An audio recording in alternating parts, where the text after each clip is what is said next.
Okay, I think YouTube likes us. Let me just make sure. Looks like it.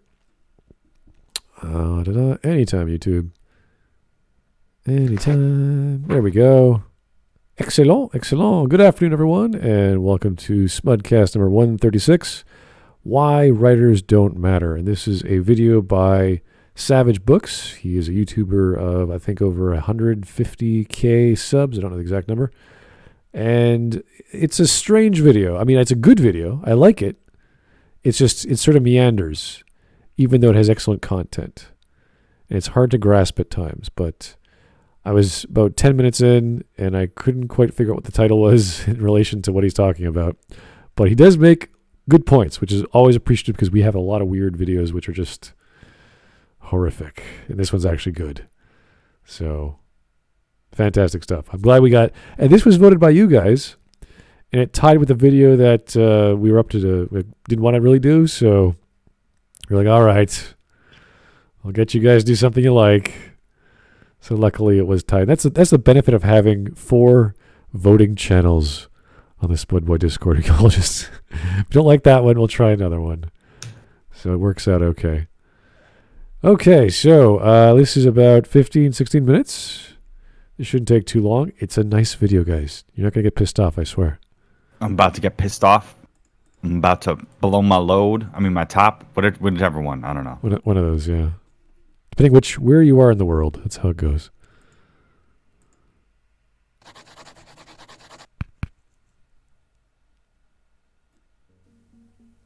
While I was doing research for my next video on that other really popular HBO drama, I stumbled across a post on Reddit that completely distracted me. It was a video of director David Sandberg going over the mistakes in his own movie, Shazam. A basic rundown of the video watch this is David on something? No, on Morning Nonsense, we watched the director's video on his film Shazam. We didn't watch this video. This video's only just bringing it up. Remember, because he's got the thing where he goes, yes, yes, yes, when he's taking the piss out of someone who's making his film sound super deep, and he's like taking the piss, saying, that's not it, but sure, why not? I think gives me extra credit. And then LiteratureDevil took that and turned it into one of his clips. That sounds about right. Yeah, so we haven't covered this video, at least I don't think so.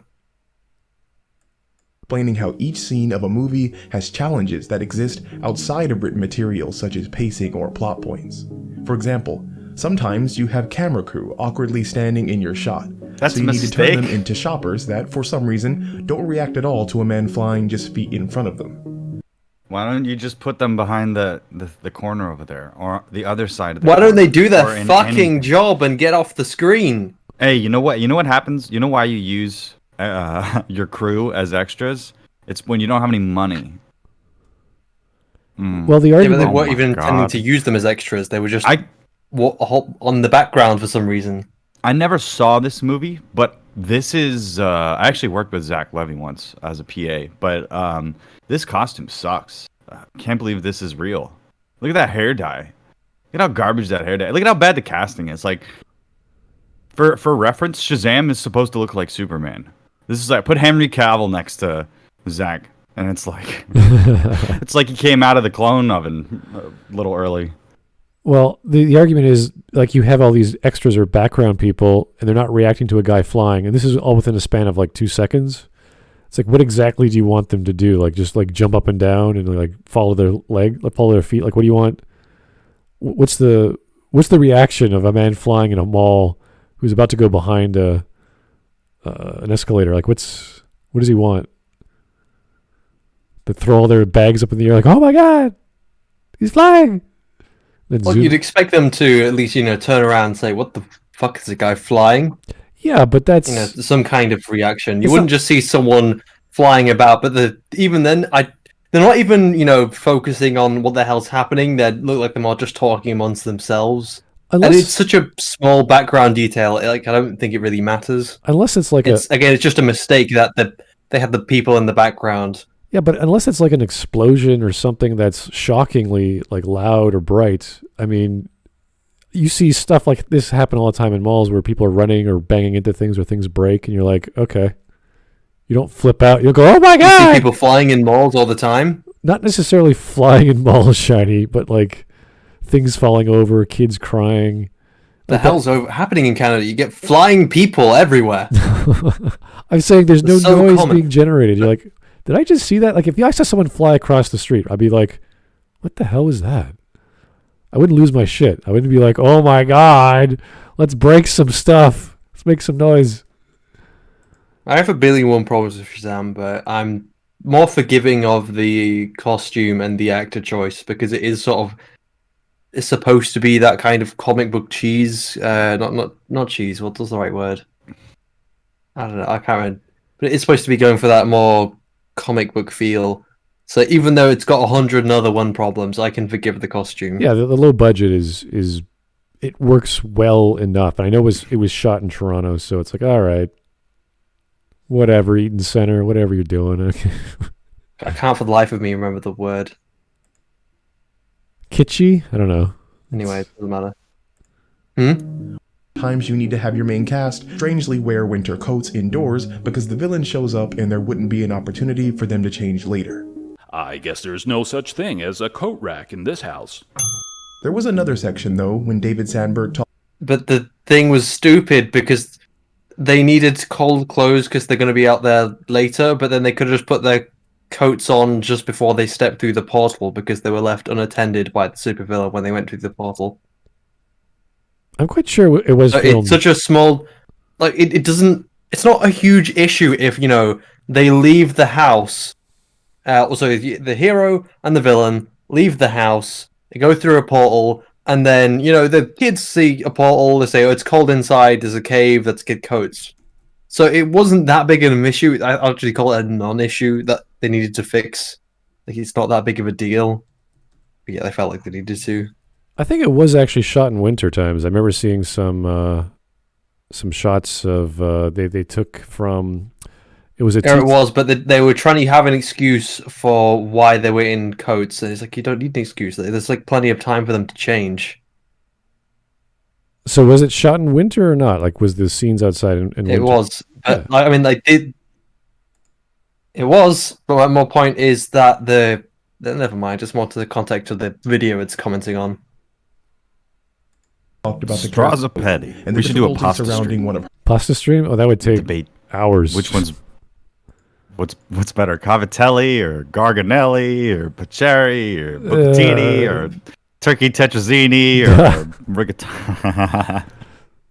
There's so many. I mean, I love the pasta. yeah, there's... I'm a fake Italian. Yeah.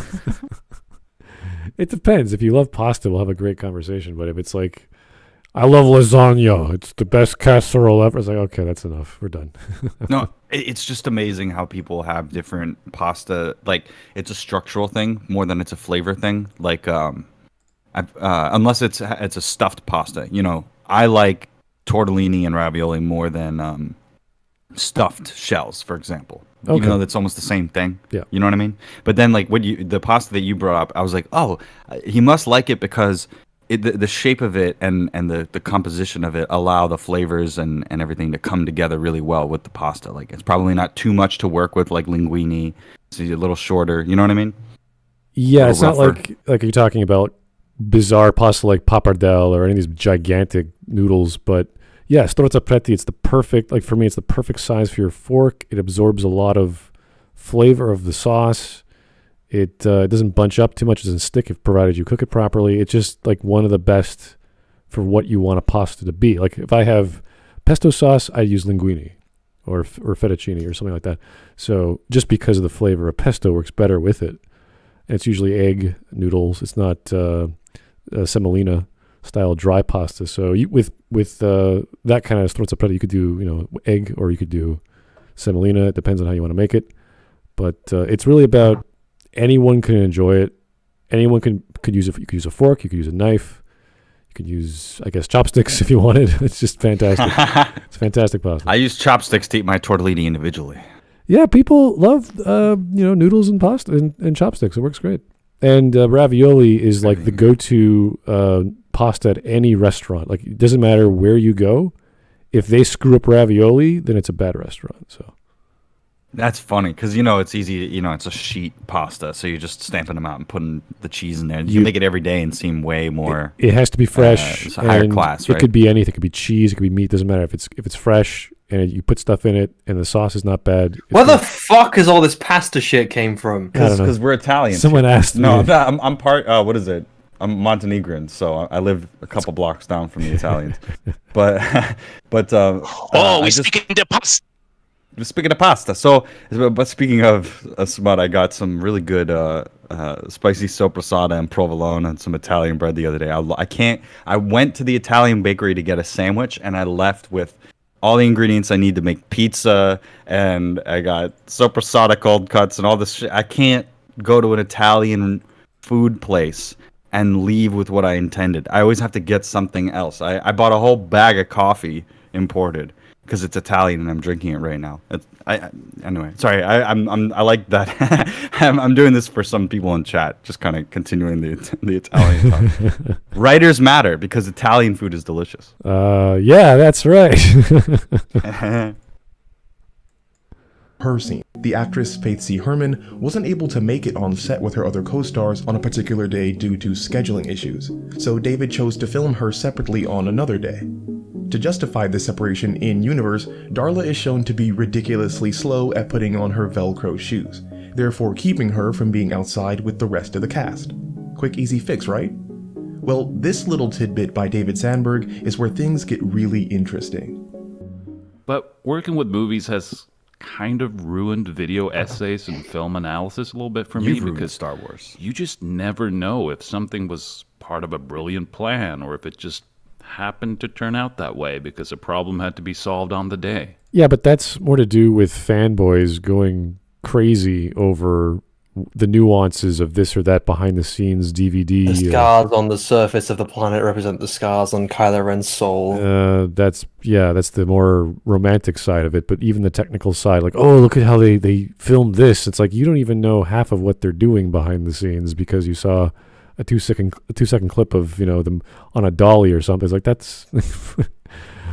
It's fine if you're a film student. You really want to know like lighting and this and that, and you want to learn better. I get it, but I don't think you're going to learn that from watching the behind the scenes of a DVD cut of was it creator feedback or creator commentary. So it's the fanboy talking. It's not so much video essays are ruined because of the nature of YouTube. That's kind of weird. In Shazam, Darla has a clearly defined arc. Early on, we see her being the slowest of the foster kids, which is, of course, the setup to the payoff of her getting super speed powers later on. Yes. What David Sandberg addressed was the phenomenon of people inserting symbolism into a piece of fiction that the creative source did not intend to be there. Nowhere in David's mind or in the script was there meant to be a narrative arc built up around Darla starting out slow and then gaining immense speed. But does the lack of intent on David Sandberg's part actually make Darla's storyline any less symbolic? If the audience perceives symbolism, does it come to exist? These questions and the overarching topic... Yeah, it's fine, but again, it's all interpretation, so... The thing is, it ends up being projectional a lot of the time. You project meaning onto something which doesn't mean anything. You can't. It doesn't mean anything that he's tying. She's tying her shoelaces for too long, which means she's the slowest. But then that's an arc of how she gets faster. That's an entirely just projected on thing. It means nothing in the actual story. You can't give credit to somebody for unintentional symbolism. If you see it and it's there, you're like, oh, wow, you're so smart. You're so good at what you do. Oh, I didn't mean to do that. Oh, well, I guess then I'm just smart. I picked up on something that wasn't there. Yeah, it's kind of silly. I mean, I don't mind people saying, I like this, or reminds me of this other film, or this occurred in the same scenario, the same conflict. You're like, great, you're right, true, fine. But that didn't actually really happen. That's just your interpretation of the scene and why characters are behaving a certain way. The same way people think there are arcs. Like with this little girl, she didn't get an arc, I don't think. She got superpowers. unless there's an actual conflict where she has to make a choice. I don't know the story of Shazam. I think Shazam has all the powers, and then he loses them, and I guess that's how the other characters get the powers. I don't remember. So unless the character actually has a choice to be made, and we understand where they're coming from, I just don't like the people always say, oh, this character gets an arc. That character, it's like, no, that's not how arcs work. You can't just give every character in a story an arc and they change because they're different. It's like saying she has superpowers, therefore she gets an arc. It's like, no. Surround me the perfect excuse to put the Chernobyl video on the back burner and dive into a subject I have been wanting to talk about for a while now. Internal validity in fiction. I know, not the sexy topic that you thought we'd be getting into, but trust me, you might actually like where this is going. Internal validity in fiction references how well the fictional material does it accurately telling you about itself. Okay, so I don't even know if this is a literary term. I know it's a science term. I've never heard it. But we usually say internal consistency or just consistency in fiction. There's no... you're talking about a story, you're talking about a story. You don't have to specify whether it's internal to the story or external to the story, like a meta-narrative. We barely get into that, at least when I was studying it. So I think we just say consistency. That's about it, yeah. Mariner 1712, there's no way he didn't notice that during editing. I guess. I don't know. Was he even doing the editing? I mean, you'd be surprised. Yeah. Surprised what makes it in. Just because the director is doing the editing doesn't mean he notices it. It also doesn't mean he's the only editor. So I don't know. Lots of things could happen on the cutting room floor. To make it more simple, let me give an example. A fictional work that demonstrates low internal validity is ANTMAN. In the beginning of the movie, we are told that the technology that powers Ant-Man's suit allows him to shrink while still maintaining the same density and weight as if he were regular size. Really? I had no idea. I only watched the second. Yeah, that's supposed to be the explanation. In fact, I think he's supposed to be even stronger because the density, the space between all his particles or something is being compressed or something along those lines. So he maintains the same mass? Really? Message coming in. Yeah, so it's all the particles being stretched or shrunk inside the suit. Oh, that does not make any sense. Holy crap. I thought he gets lighter and smaller because that's what happens to him. All right. No, because otherwise he would just be a very tiny person who's very easy to get crushed. Oh. It's supposed to give him super strength and super speed while he's small. Oh. Well, I saw the second film was just a fun 3D experience. That was it. I didn't take it seriously at all, so I enjoyed it. Taker 610. Guys don't make food. It's probably racist somehow. Oh, dear. Well... I'm the biggest racist ever. I love cooking that food. Start chopping up some onions. I'm so racist. There, Glib. Don't you feel better for admitting it? Yeah, I actually do feel... I'm canceled. My bank account just can't... My credit score just went down. Social credit score is in the garbage now. Once you start going Vidalia, that's when you know you've gone too far. You just go from green to to red. It's like, oh, Vidalia. Oh, no. that's like in Altered Carbon, they have credit levels. And like one of the high... Credit level? Beryllium. Oh, God. Credit level beryllium, bitch. Oh, dear. That show's a cheese fest. I want to do a review of it because it's such missed potential. I heard sci-fi done poorly. I heard it was good the first few episodes. I didn't watch it, but then it just goes weird.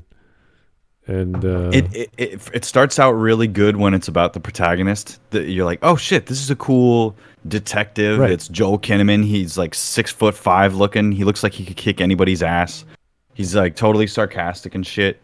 And then it sort of drifts and gets into this story about this ex-Marine's daughter who needs psychosurgery, and then and then it's also about the main character's sister, and then it just keeps getting further away from what's interesting about the story, which is a basic noir mystery in this world where people can just re-sleeve, quote unquote, their body or their brain chip into another body, which is interesting. Like that's interesting. It's the same problem I have with The Expanse, where they create this idea that all the different factional systems are based on the Earth system, the Mars system, and the Belters, and that's really interesting in how they're angling for more resources, or they feel like they're being oppressed or whatever it is, and they're all dueling with each other. And then it becomes about this other thing, this proto-molecule, this MacGuffin. And I really despise that a lot of sci-fi kind of introduces this really interesting concept, and then it starts to drift away into this other realm. That's usually the death of all of these sci-fi shows. Because if you notice, like, Next Generation, it was or Deep Space Nine, it's like Deep Space Nine still matters. There's never a point where, even with the Dominion War, it's like, oh, let's get away from Bajor and Cardassian. Like, it has to stay within the realm that it's creating, I feel like, instead of going off on a tangent. And Altered Carbon after episode 2 becomes tangential and progressively, exponentially more tangential, until it's not really about the main character at all, or the main actor. And that's what drew me in the first place. Plus, any sci-fi show that goes, we're 300 years in the future, we got all this technology, and they're using chain link fencing, it takes me out of the movie. Oh, really? TV show. Yeah. Well, the need to humanize the condition of the protagonist and the antagonist is very important, especially when the antagonist is unknown or is some inhuman being. And that's like with Mass Effect, you have Saren, and then once he's gone, it's like, okay, now that the story's over. That's right. You get to the ending, you're fighting his husk, the husk dies, story's over, done. And then the second game is like, blah, we have to invent villains, and they're all stupid. They're all puppets of another ringmaster. You're like, this is silly. Where's our character we can identify with that's a villain that's doing human things, that's in opposition to us? We need that human element. Like with Deep Space Nine, you had all the wonderful characters there. It was stationed around a planet. It was stationed around the wormhole. You had the war coming to DS9. Like, all these things were happening. There was the mines, all these big stories that encompassed multiple episodes. So you had these things constantly make DS9 important. It's like having a comic book called Spider-Man, and you're telling a different story. You're telling a story about Mary Jane. It's like, that's fine, but you better have someone say the word Spider-Man in dialogue bubbles somewhere, somehow, or we're in a different tangent, and that's not what we want. We want to focus. So that's very important when writing in general, or any stories in general, to have a through line with your protagonist on a quest line. That's why the first season of The Expanse was so good, because it was this big mystery of who, what's her name? Jenny, was it Jenny or Tao? What's her name? I can't remember. Oh, the Julie Mao? Julie Mao, there it is. Like, that Julie Mao. That was the whole thing. And then they find her, it's like, oh my God, what's going to happen next? And it just sort of... Yeah, it's just like, oh, they're gone. You know, like I sign on to the show. They have this really dry. I know this is like a total tangent, but you know, maybe we should do like an Expanse or sci-fi discussion or something. But you have a dry character in the main character Holden with Steven Strait. Then you have a bunch of his team members that are around him that individually are cool because they're more like party members in a D&D game, because there was a D&D game that originally started this process of writing this story. You know, you have this Texan pilot guy that reminds me a lot of Joker from Mass Effect, because he's always on the craft, because there's Mars has lower gravity, so being on planets, like, it's heavier gravity for him, and also for Belters there's even worse heavier gravity when they get to Earth, so they like to stay in space.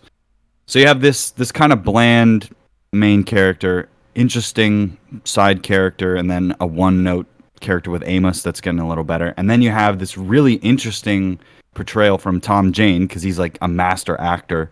And whenever they bring in these A or B list actors like Thomas Jane or the guy that plays Ashford, they're really good. It's very interesting. But most of the time we're just going around in like a Dragon Ball Z style thing where we're trying to accomplish little tasks, like, oh no, the airlock won't open, and then we're chasing this blue goo MacGuffin that just can do whatever the plot needs it to do. It's like random what it can do. It can infect people and turn them into and kill them, or it can infect people and turn them into these heavy armored, unbeatable, animalistic, brutal, vacuum seal, whatever, like monsters, or it can create space gates and all this shit. And you're like, what is this show about? I thought the show was about human beings, but it's really about all of the other sci-fi seems to be about. Like, oh my God, Prometheus, our creators were these aliens, or like Mass Effect. Oh my God, these jump gates, and there were these old aliens, and they predated us. Or Halo.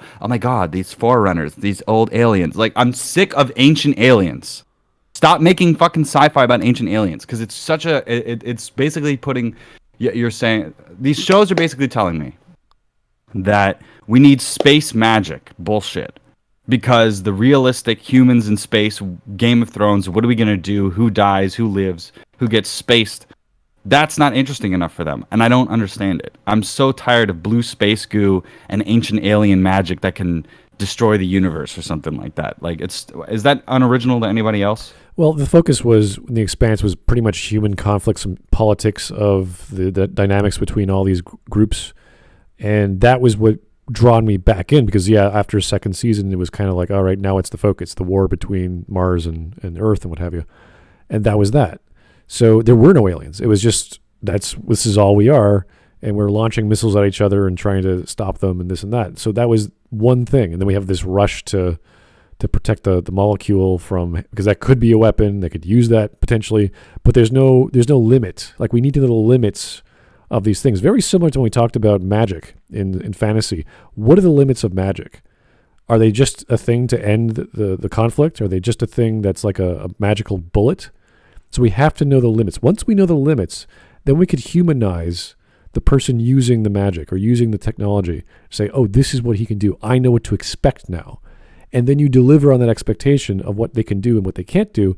And then you could be surprised when they do something you weren't expecting, still within the confines of that limitation. It's so important. I remember it was at Brendan Sanderson who talked about the second rule of magic. That you have to limit, because that is much more important than just being a thing in the universe. So technology, magic, aliens, humanize them, bring them down to earth, make them a tool if you want, or make them a plot device or a plot point, or I don't know, a comedic element. It doesn't really matter, but bring it down so we can all understand it and have our expectations met. That's why we love the Vulcans. That's why we love the Cardassians. We love the Ferengi. They're just humans.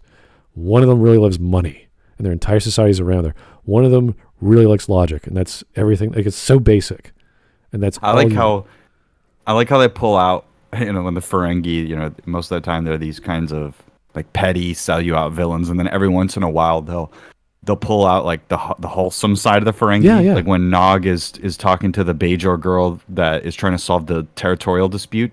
He's like, one of the rules of acquisition, maybe you should stop thinking like it's a problem and start thinking like it's an opportunity. And ever since I heard that, I went, that's a really good way. That's like a really positive way of thinking of shit. Like, I have this problem, but if I stop thinking of it like a negative, what is it? What is the positive side of it? I was like, oh, that's Ferengi. I can't believe Ferengi wisdom is actually functionally effective for my psychology.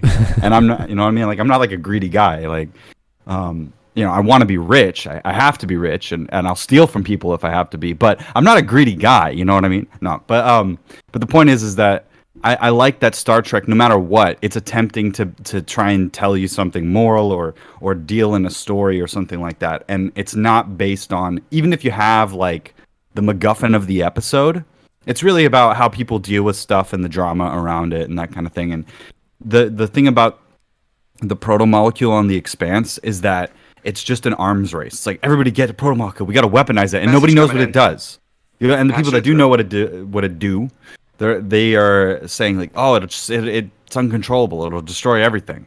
I'm like, yeah, that's great, but I would have been more interested if the MacGuffin for that were the stealth tech that was used at the beginning of the show, like how the Romulans have the ability to cloak, and one of the rules is that in Next Generation the Federation can't proceed to get stealth tech or something, so there's this advantage given.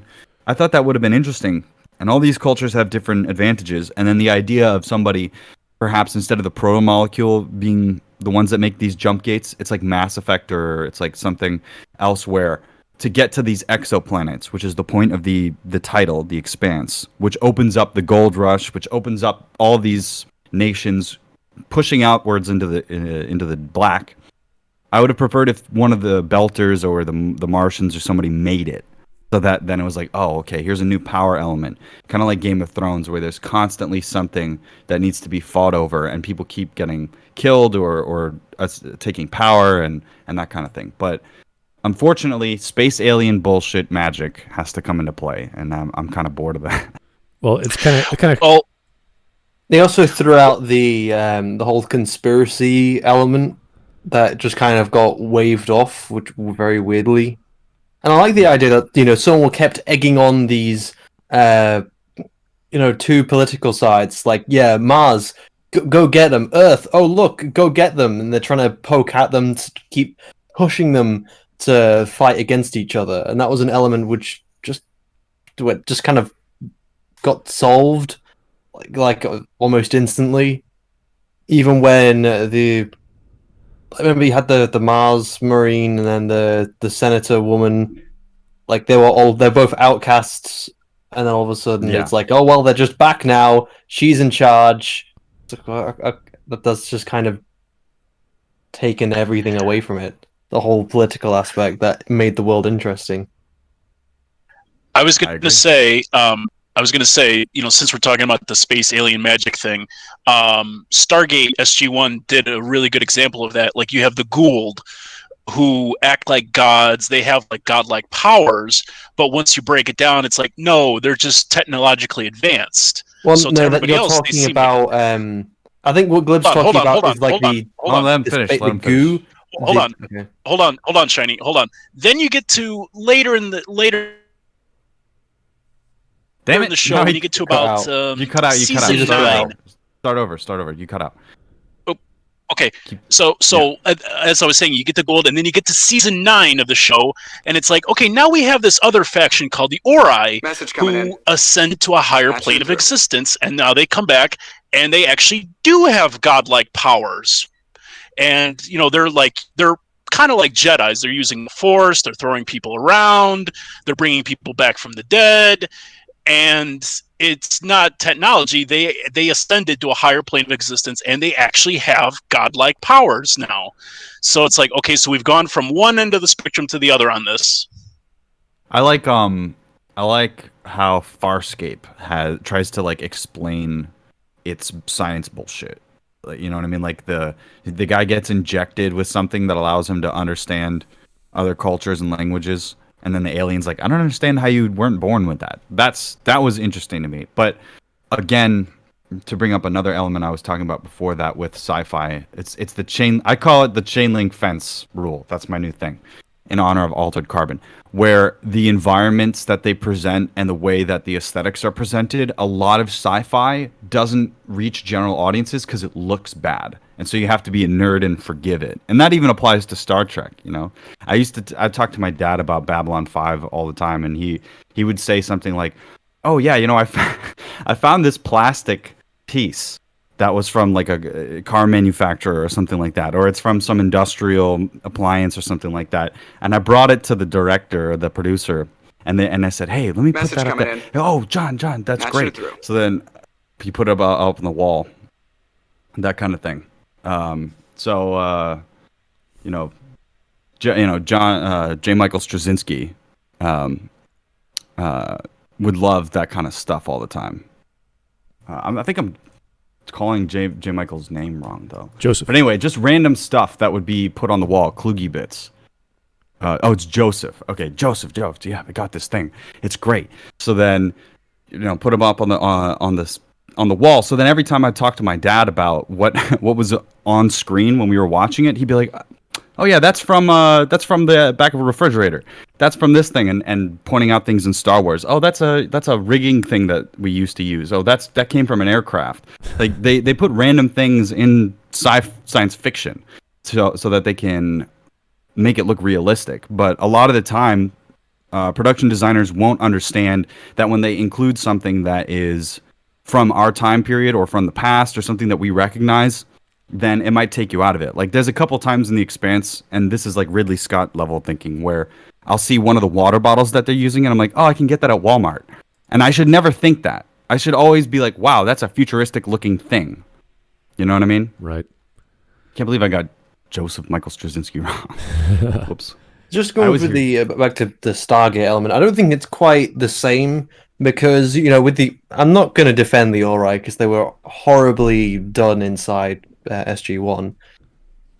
But at the same time, I think what Glib was more talking about was kind of similar to the goo in Prometheus in the whole Alien universe, where they establish a certain element or a substance, and it's just it can do everything, or it does this, it does that, it does the other. Whereas the Ori have, they have these set of powers because they're from ascended beings, and then they have these set of powers. It's stuck there. They don't just magically do everything. They still set up and limit what they can do.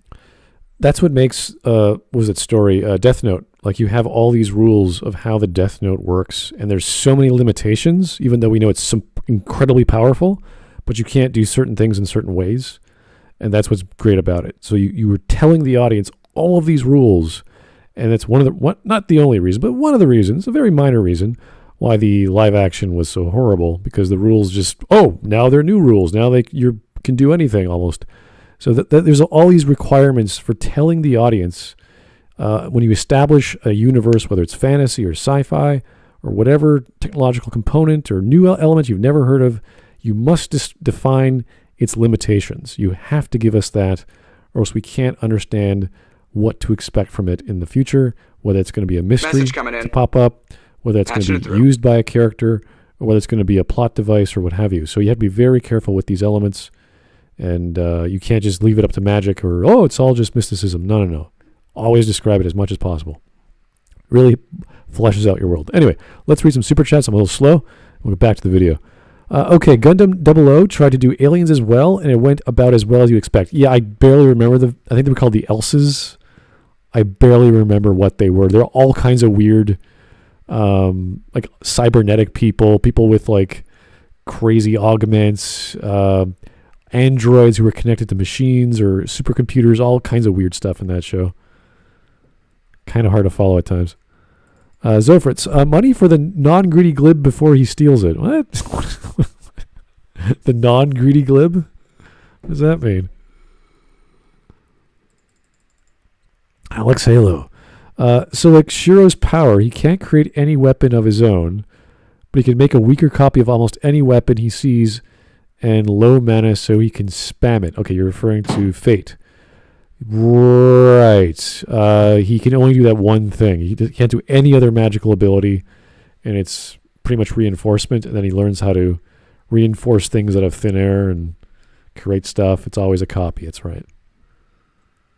And we like that because it's not a great power amongst a world of mages. So he's this little guy on the totem pole and trying to compete with the big boys. And he has this one ability that can defeat the giant in the story, who is the absolute terror on the battlefield.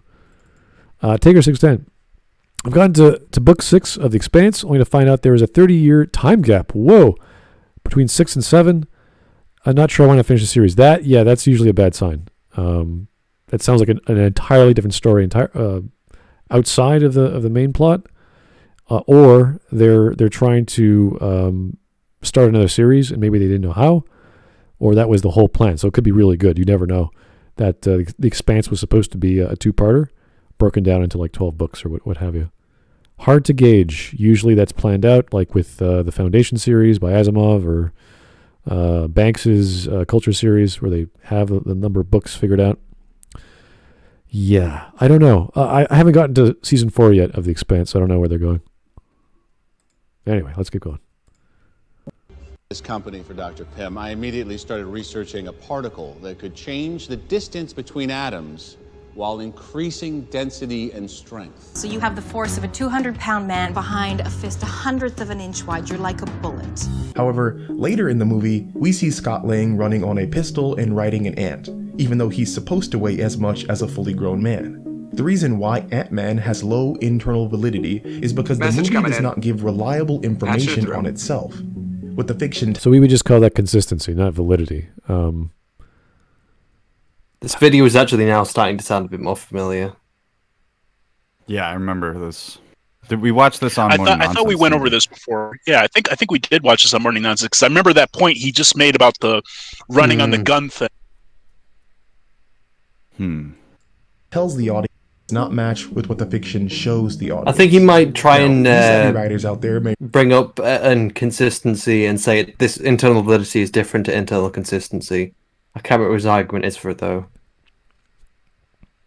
Oh boy, here's a follow-up to 00 Gundam. The ELS were the aliens living space metals, right, and the other were apparently man-made pseudo-humans, the new types or cyber new types called the innovators. Yeah, no, that's I think every Gundam always has some sort of augmented human, and with 00 they sort of went in every direction. So they have the innovators, then they have the genetically modified ones, then there's like the twins, there's like two minds within one mind. They did all kinds of crazy things, which is fine if it works, but it got a little silly, especially in the last season where it's just a slugfest of power. And you're like, okay, this is getting silly. It just too much anime crap builds up and hits this critical mass of dumb. And you just sit there going, oh God, what have you become? It's kind of like playing with Transformers. They just keep merging into each other. This big, massive, I don't know what to call it anymore. And that's almost what happens with the 00 Gundam. that this all sounds a lot like internal consistency, which is where the rules within the fictional work continue to exist and function as they did previously, unless otherwise indicated. And you savvy writers would be correct. Internal consistency falls under the umbrella term of internal validity. But the difference between the two is that where internal consistency is mainly concerned with understanding the rules of a fiction, internal validity is concerned with understanding all facets of a fiction. This is really semantics. We know what he's trying to say, so I'm okay. He doesn't have to break it apart even further. And to mean by that, I feel that another explanation is in order, and we can look to our friend that keeps on giving, Game of Thrones. In Season 3, Episode 7, when Tywin and Joffrey share the throne room, they have a conversation that gives the audience information about dragons and the history of Westeros. When I was Hand of the King under your father's predecessor, the skulls of all the Targaryen dragons were kept in this room. The skull of the last of them was right here. It was the size of an apple. And the biggest was the size of a carriage. Yes, and the creature to whom it belonged died 300 years ago. So, we know from multiple sources that the largest dragon was Balerion the Black Dread. In the books which the show is based off of, Balerion was used to take over Westeros 300 years prior to the events of Game of Thrones, lining up pretty nicely with what Tywin said. And the creature to whom it belonged died 300 years ago. Except in the books, Balerion didn't die 300 years ago. In fact, he lived almost 100 years after the Targaryens took over Westeros. But as George R. Martin says, the show is the show and the books are the books. There are many differences between the world that the show establishes and the one that the books do. Balerion's age and death is just one more. Except, when you consider internal validity, things become a lot less simple. In Season 2, Episode 6, where Tywin is unknowingly talking to Arya, we get this little gem from him. Aegon Targaryen changed the rules. That's why every child alive still knows his name, 300 years after his death. It wasn't just Aegon riding his dragon. It was Rhaenys and Visenya too. Correct. Student of history, are you? Rhaenys rode Meraxes. Visenya rode Vhagar. I'm sure I knew that when I was a boy. Here we have Tywin admitting that he did not know fundamental details about the founding members of Westeros. His knowledge of the history of dragons and House Targaryen is a bit lacking. So, since internal validity references how well a fictional material doesn't accurately tell you about itself, we are presented with a bit of a problem concerning Balerion and therefore the history of Westeros. Do we believe Tywin's statement in the throne room, which stands in opposition to the source material, or do we assume Tywin is misinformed because of what we saw of him in Season 2, leaving room for the source material to still be correct? There's not a clear-cut answer for this, but either way, this example shows us the far-reaching implications of internal validity.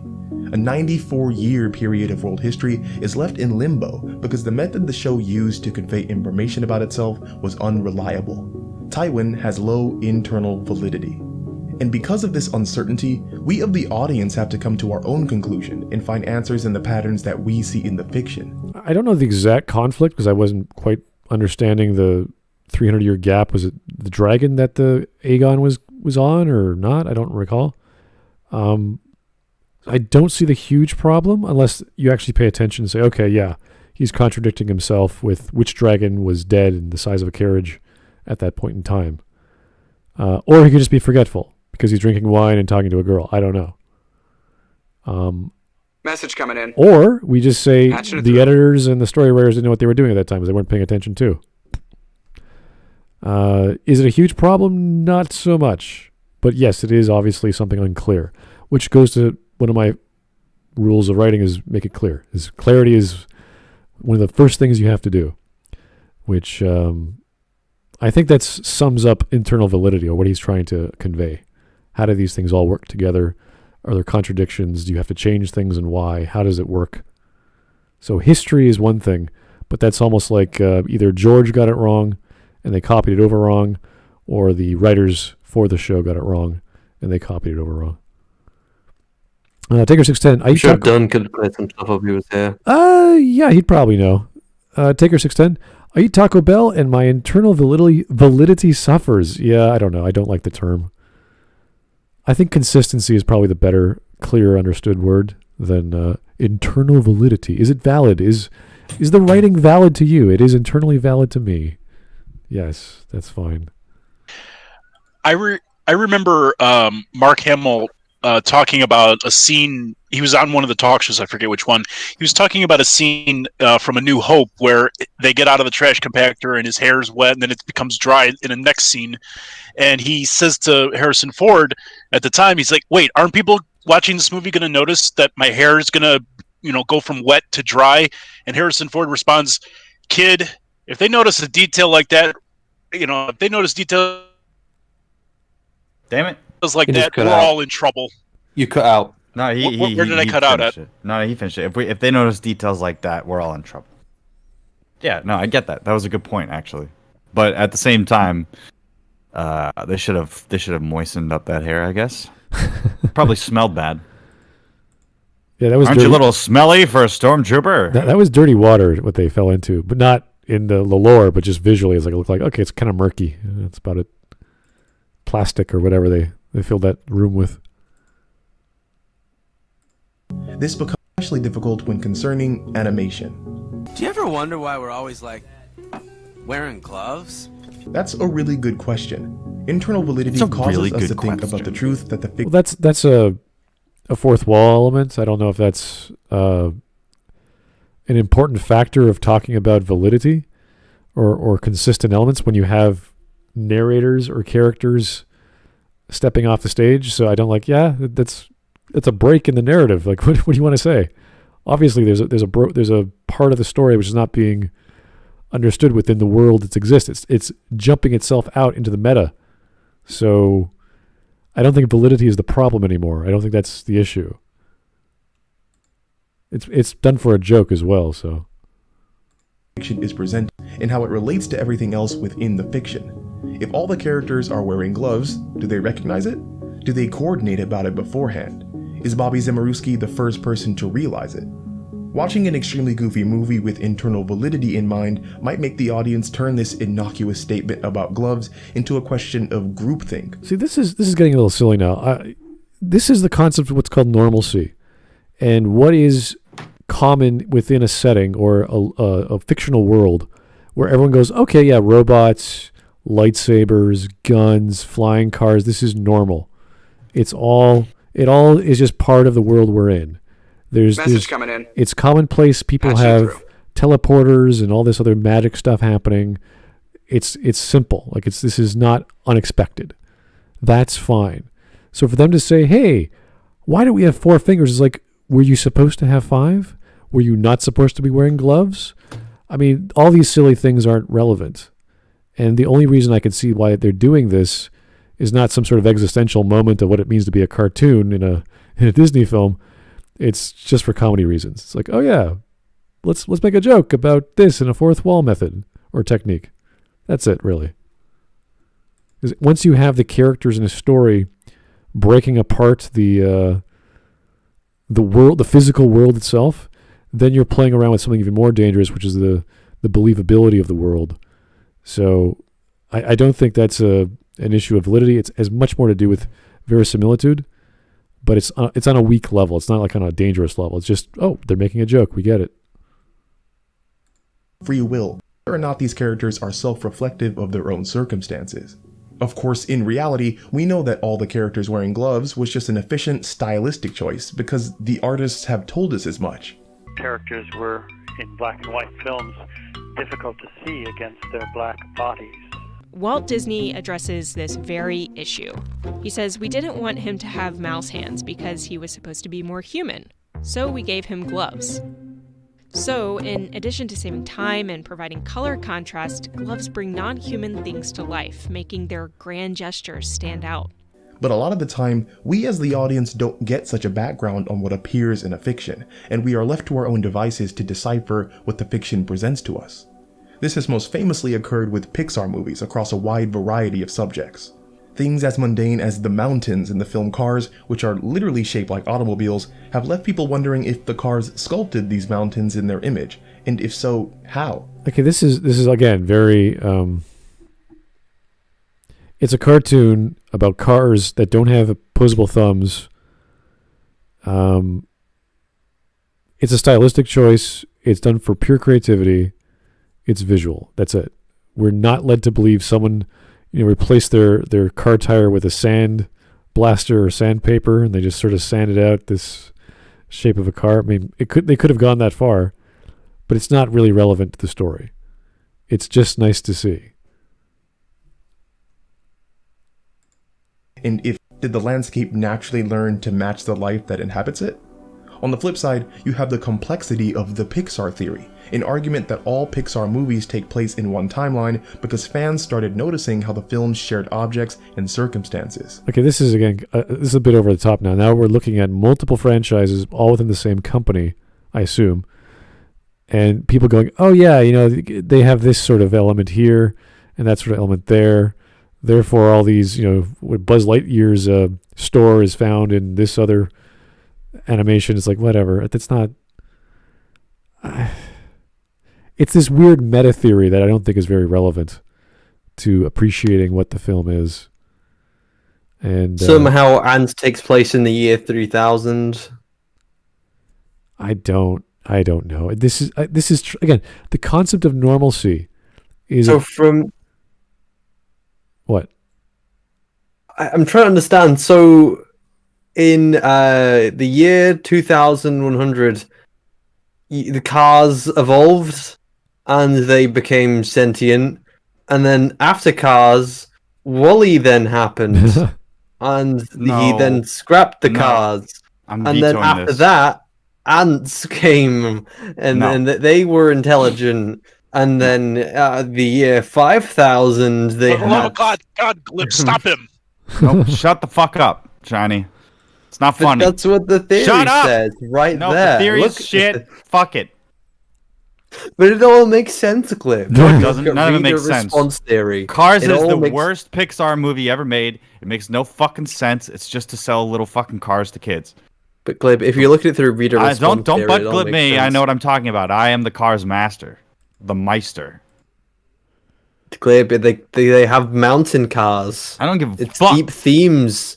I will blow up that car. I will kill all those cars to death, sugar in the gas tank, and then I will drive their corpses. How are you going to drive them if you're going to kill them?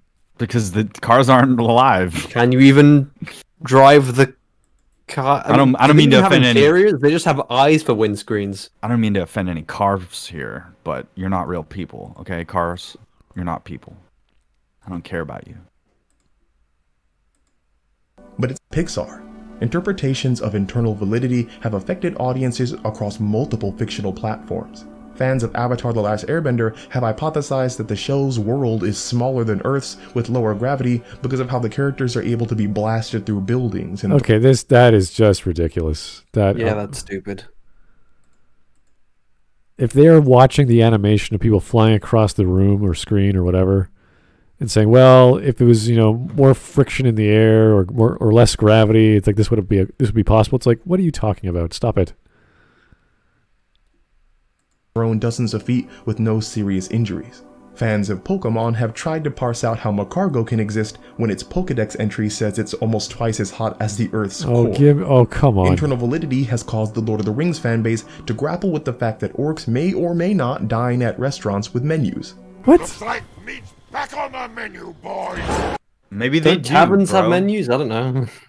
Why wouldn't they? It's more just a saying than anything else. Are you trying to say that orcs don't eat? And if they do eat, don't they have lists of food? Well, not necessarily a restaurant, but they would know it. They have enough in their vocabulary to know that there's a list of ingredients and therefore lists of foods. Mm-hmm. And they eat more than one meal at once. So it'd be like, that's called a menu. Oh, I didn't know that. I wouldn't imagine like just orcs now going to like a nice fancy restaurant. Not they fancy. sit down. They sit down, they have the little handkerchief, they stuff it in their shirt, and they have all the little utensils and cutlery. They sip fine wine. Do we have any hobbit liver on the menu? Need that hobbit liver. With a nice Chianti. Oh, God. Chianti. Considerations of internal validity become almost impossible to ignore when truly invested in a piece of fiction. Investigating what a fiction states about itself and how accurate those statements are is a fundamental way of learning about not only the fiction, but the message that it is trying to present. Why can't they simply deduce, there probably is a list of food somewhere in orc culture? What's wrong with that? Like, it's just simple what's wrong enough. with that? It's easy. Fortunately, fictions quite often have a thesis statement at their beginnings and end so that we as the audience don't have to do too much digging for meaning. With great power comes great responsibility. I will never forget these words.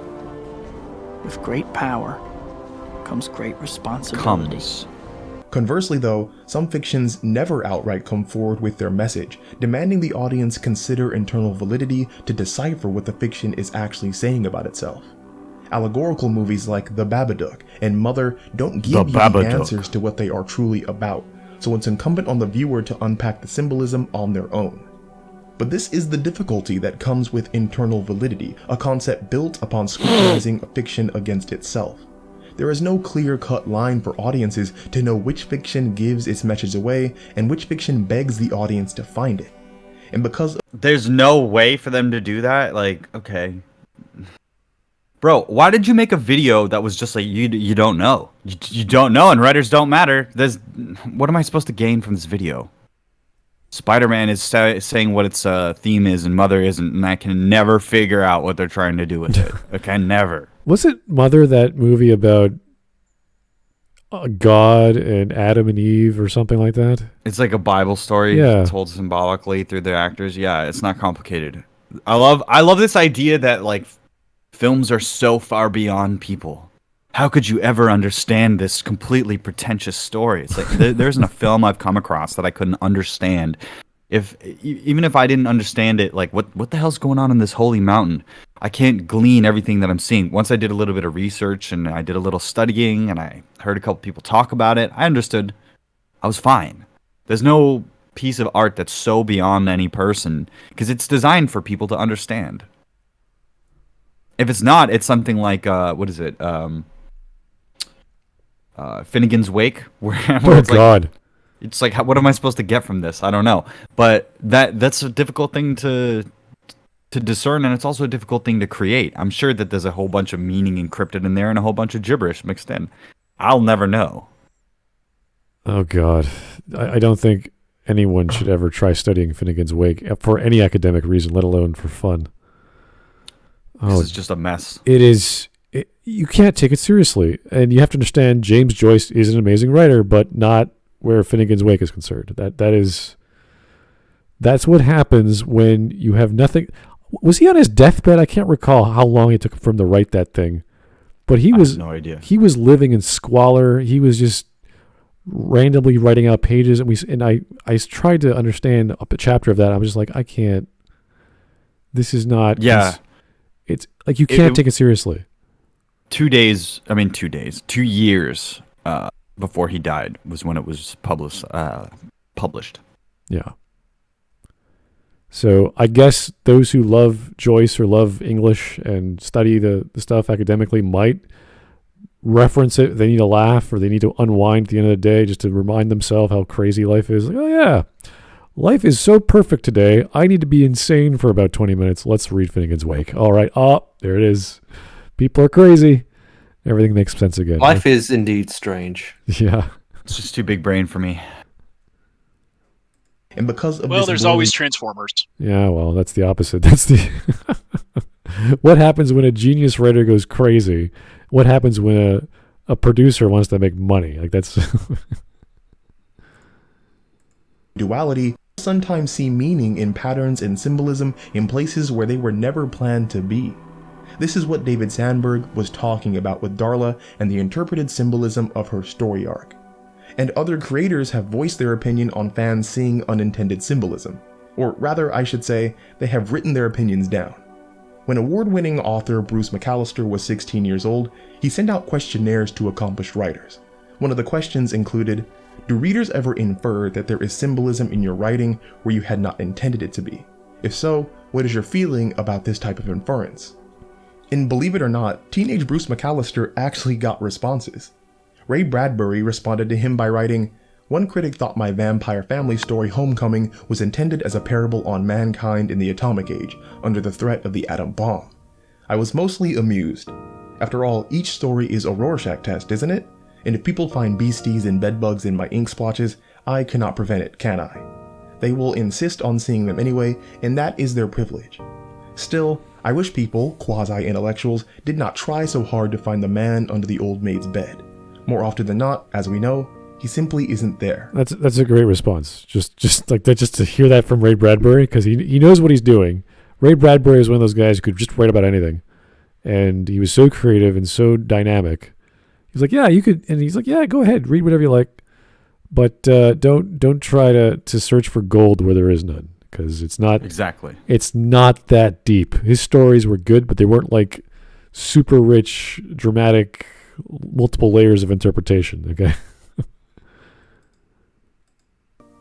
Yeah, the irony of him saying, like, yeah, read whatever you want into it in the video about how writers don't matter. Like, no, the only thing that matters is the fucking writer at the end of the day.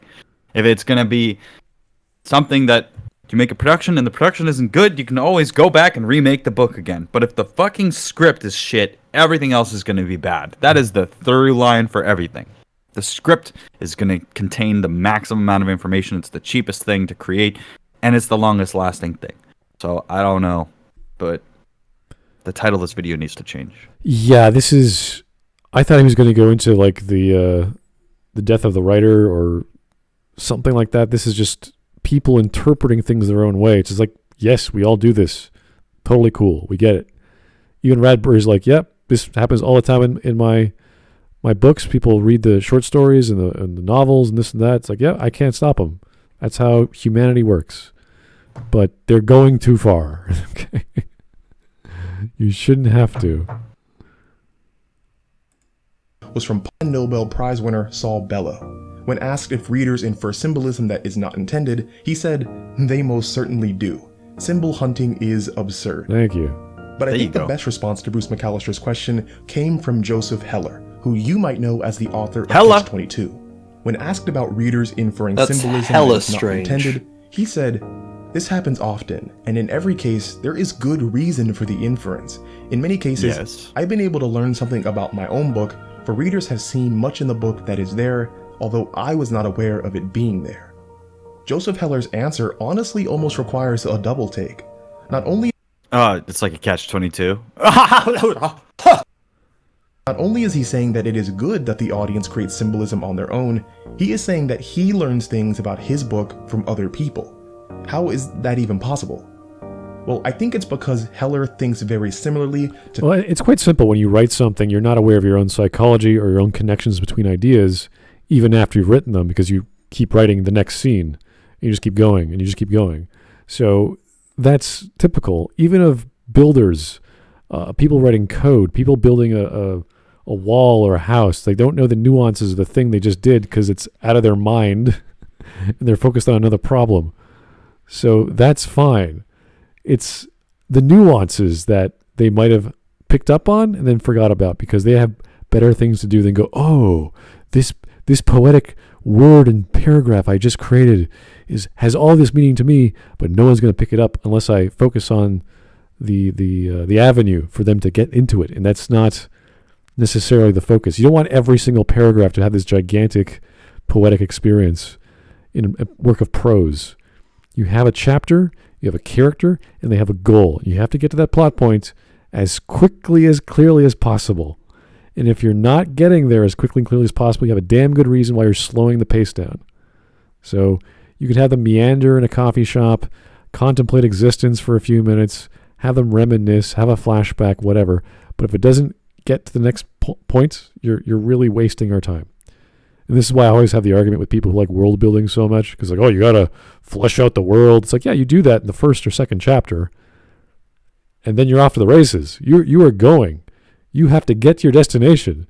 We're not taking, side paths and going up the garden path and this and that. Get to the point. Especially in murder mysteries where everything is one big illusion. You don't know where all the clues are. You don't know who did it, and you have to have every chapter matter, or every scene matter in each chapter. So wasting the audience's time is a problem in every book, any genre, really. So get to the point. Philosopher writer Roland Barthes, who believed that writings and fiction could exist in such a way that the audience becomes part of the creative process. Sure. But before you get ahead of yourself, Barthes wasn't talking about stuff like fan fiction. He meant that the audience would take an active role in the construction of meaning within the fiction. The audience could create subjective interpretations of the fiction regardless of what the creator intended, because that is what symbolism is.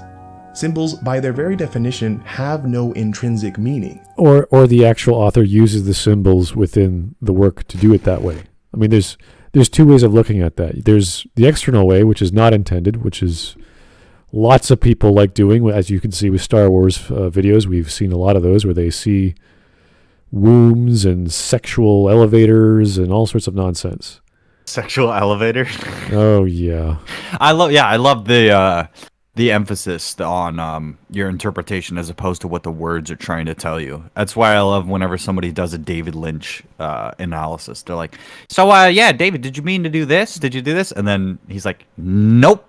And that's the end of the discussion. Like, so you see whatever you want to see in it? That's great. That's great. But don't try and impose... Here's the other thing. Don't try and impose meaning that is given in the artist's work when they say it's not there or it's not actually there. That's something that bothers me a lot. It's like what you're saying. Oh yeah, when they're walking into the womb, it's a metaphor for the pussy. It's like, I don't know about that, Chief. Unless that's explicit. Yeah, there's lots of things even in gaming we see in BioShock Infinite. The choice to make, was it a bauble? I can't remember. It was a necklace for Elizabeth. Give her which one do you like? Which one, Nicholas, do you like better, Booker? Or something. It was the symbol of a cage. Yeah. Which is a very strange symbol to give someone, and a bird, I think. And I'm do you like, want to be free or do you want to be safe? You want to be, but honestly, the choice doesn't mean anything. It means nothing. Yeah, that's where the choice itself of the game means nothing, and all you're doing is choosing a piece of jewelry for a girl, and you're like, what do you think? That's all it was. And people interpret, this could mean something later in the game. It's like, no, there's no impact on the game whatsoever. Everything's deterministic, which is the point of the game. Is everything's deterministic. It doesn't matter what you do. You're going to end up in the same spot, and that is shown throughout the game.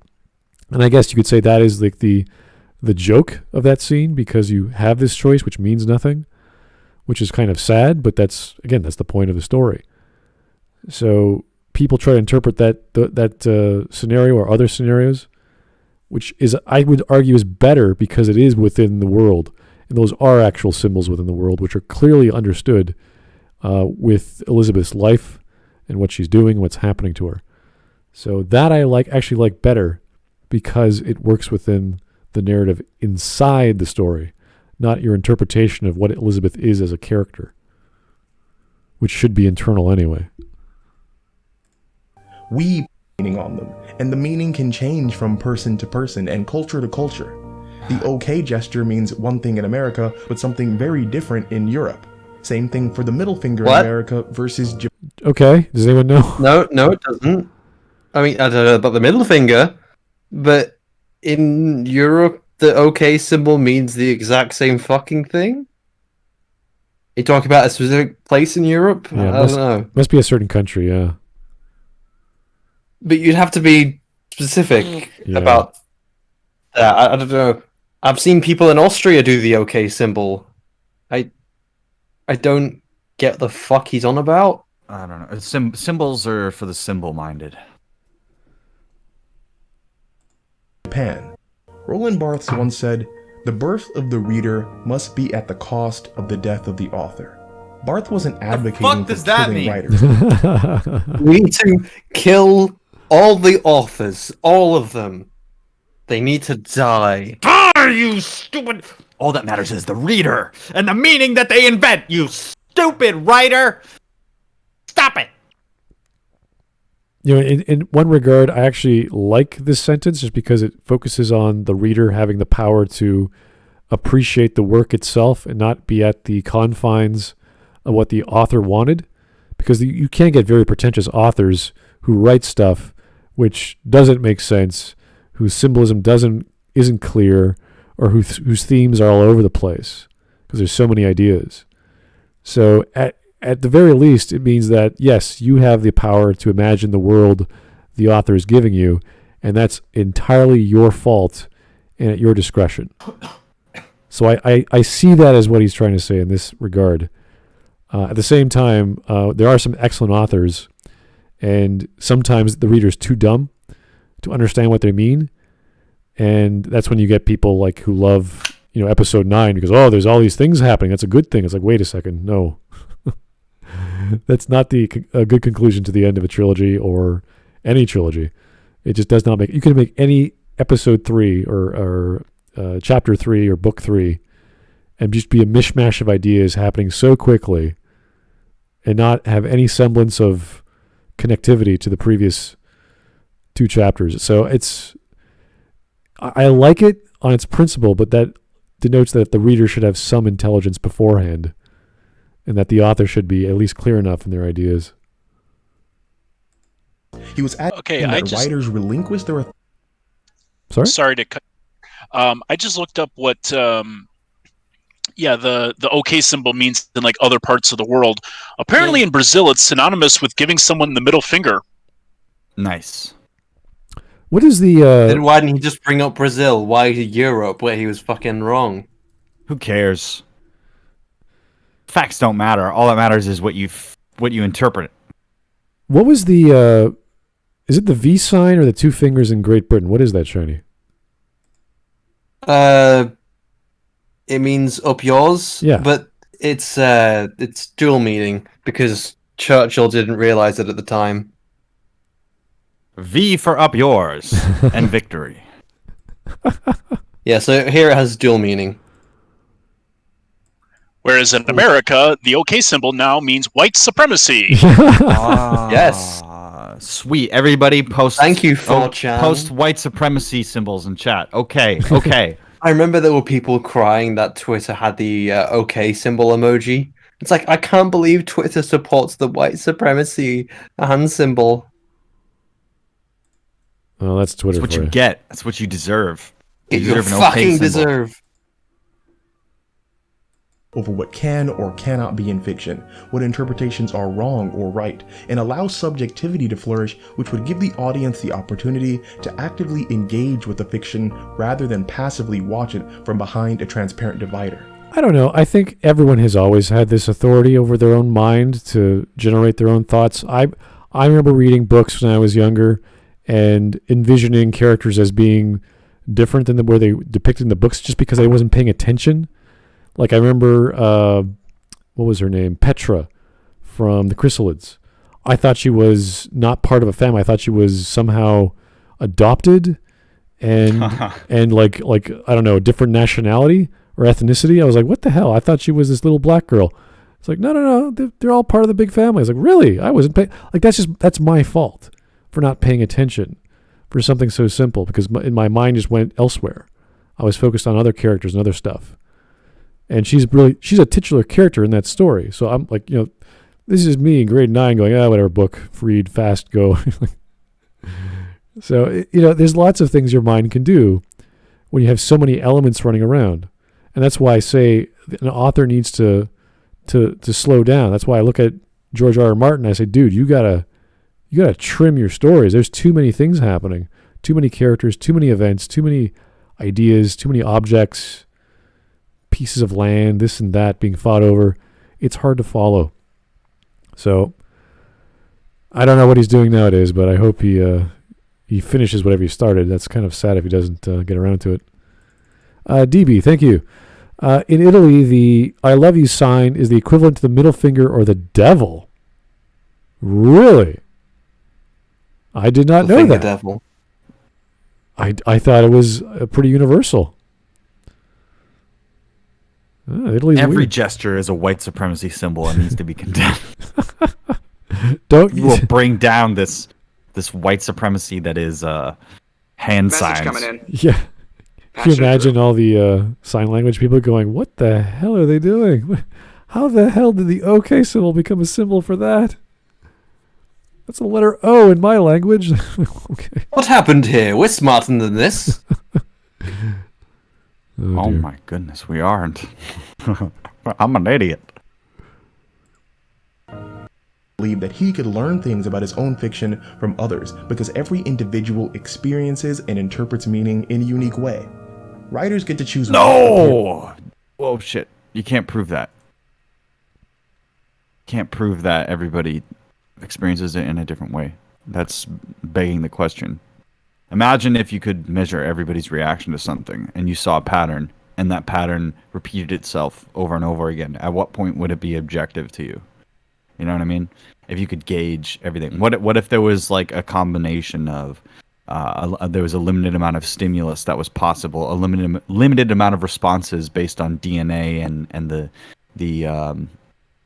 the structures that compose your body, and the not just the structures, but the moving components within them that have their own programming and all that thing. If you could understand all of that, would it really be like that? Would it be a unique response every time? I'm not sure. And would it be a variation of a similar response? Because I think that the idea that we can have intersubjective terms, which is what I think language is like this agreed upon understanding that's constantly shifting because of everybody's individual responses, ironically. But I'm as subjective as perception is, I think that there is a consistency to reality.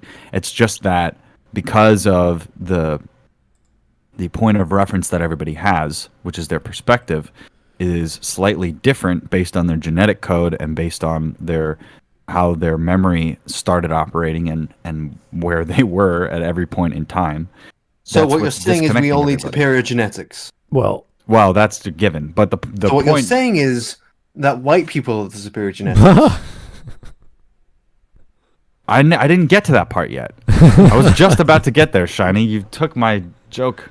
No. So what you're saying is we should align our society along the lines of the lobsters. Oh. What I'm saying is that Movie Bob was right. We need to have fully luxury automated Disney Pixar WALL-E communism. That's base. Well, there are arguments to be made for people who have certain gifts like synesthesia, who see or hear colors from sounds or this or that. They perceive colors differently. They perceive the world slightly differently. Like they'll use a number system to figure out how to count. Little things like that we could say are different. And we could say even if they reversed colors like red and green, they'd still say red and green the same way we would say red and green, but not see it the same way. So I would think language and culture have a much more, a larger inference or a larger control over how we are perceiving ideas.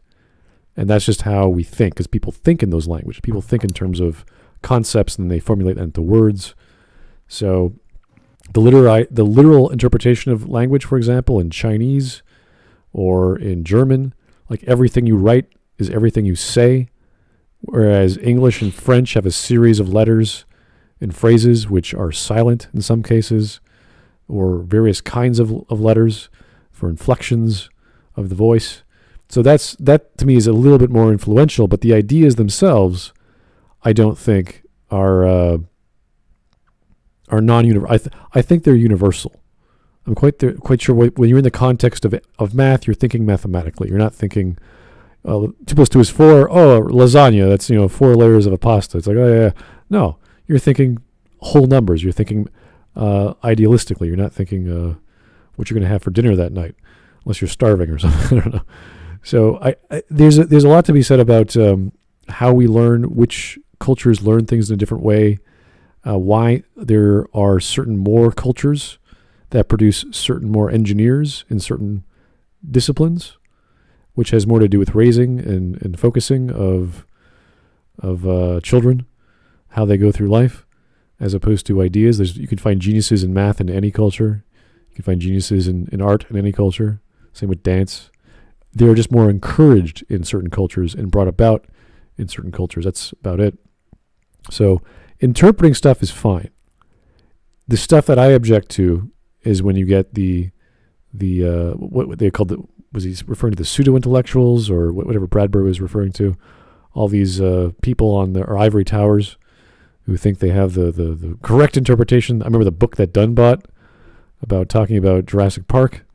The critic who saw whatever it was, male dominance in a female homogenized world, or something to do with the mutation of frog eggs or something. What the hell? Yeah, no, it was the velociraptors are... It was about containing femininity or something, or monstrous femininity. And even taking things like the seat belts, it's like he takes the 2 female ends of the seat belts and ties them around and that's supposed to signify him trying to control women. That was the other... Yeah. Why are we talking about? Why? Because that's the problem we have with the strength of people interpreting things subjectively, whether it's symbolically or through themes or through things that remind them of other things. And this is not just in literature or in storytelling. This is about the Jurassic Park video. Yeah, exactly. This is in life. I've said this before, but even in university, I recall, out of a 500-person lecture hall, there's the one guy or the one girl who stands up and asks a question which has nothing to do with the lecture that was given. And everyone's sitting there like, what are you talking about? Why did your brain fire that idea off in your mind? And why are you asking this professor something he's not disciplined? Like, what are you trying to get at? So that happens a lot. So there's lots of reasons why people interpret things weird ways. The problem is we have that with YouTube, and people think this is the greatest movie ever or the greatest story ever because it reminds them of this or that. And you sit there going, no, that's not in the film. Sorry. Writers get to choose what appears in a fiction, not the meaning behind what appears. A truly engaging, living, fluid fiction is one where no person can tell you the right way to understand it, creator or fan. We can... Yeah, but apparently we're watching movies wrong, so... choose to agree about our interpretations or even disagree, but no matter how many people are on your side or against you, your interpretation is your own. If you want to believe that Hal from Malcolm in the Middle is actually Walt from Breaking Bad in witness protection, that's your prerogative. Are you right? No. Are you wrong? No. Wait. You are wrong. I'm sorry. You're just wrong. That is the point. Your experience with fiction is unique to you, regardless of correct or incorrect. Was Darla's story arc in Shazam meant to be symbolic? No. Can it be interpreted that way? Well, that's up to you. Thank you all for watching, and for anyone who didn't hear my announcement, I opened myself up to do editing. All right, great, cool. Again, I like this author. Interesting interpretation. I think he's leaving it open-ended as opposed to having direct ideas. He's just sort of giving examples of how, well, the first one was Shazam and the interpretation of the one girl who had different casting times. So she couldn't get to to work at a certain date, so they have to cut her out of a certain scene and change her scene to make her look like she's a slowpoke. And then she went further into meta narratives like the Pixar universe, apparently, mixing entire franchises together in the same. Like, that's silly. That's just way too silly. That's like saying every game made by BioWare is all within the same universe or something nonsensical like that. Of course. Yeah. You didn't think that already? How else did we get Dragon Age armor into the future? I mean, how else would we get that giant dragon tattoo on our armor? Oh, sure, Smud. Everybody knows that they're in the same universe. We just didn't tell you. Yeah. I didn't see the symbolism behind the DLC packs. I don't. So, yeah, I like what he's trying to say. I didn't like the conclusion he came to. So his reasoning was fine. He never explained why writers don't matter, did he? Well, I don't think that was the focus of the video. No.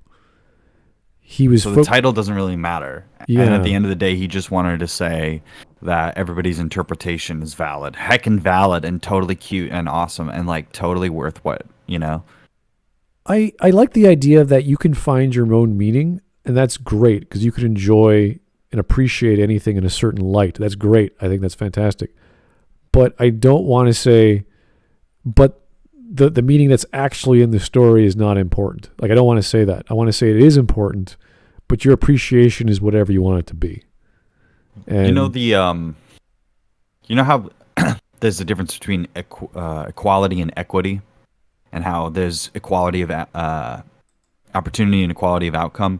This perspective on art is the equality of outcome. Like, your perspective, your ignorant, stupid, wrong viewing of a movie is fine as long as you find your own meaning in it.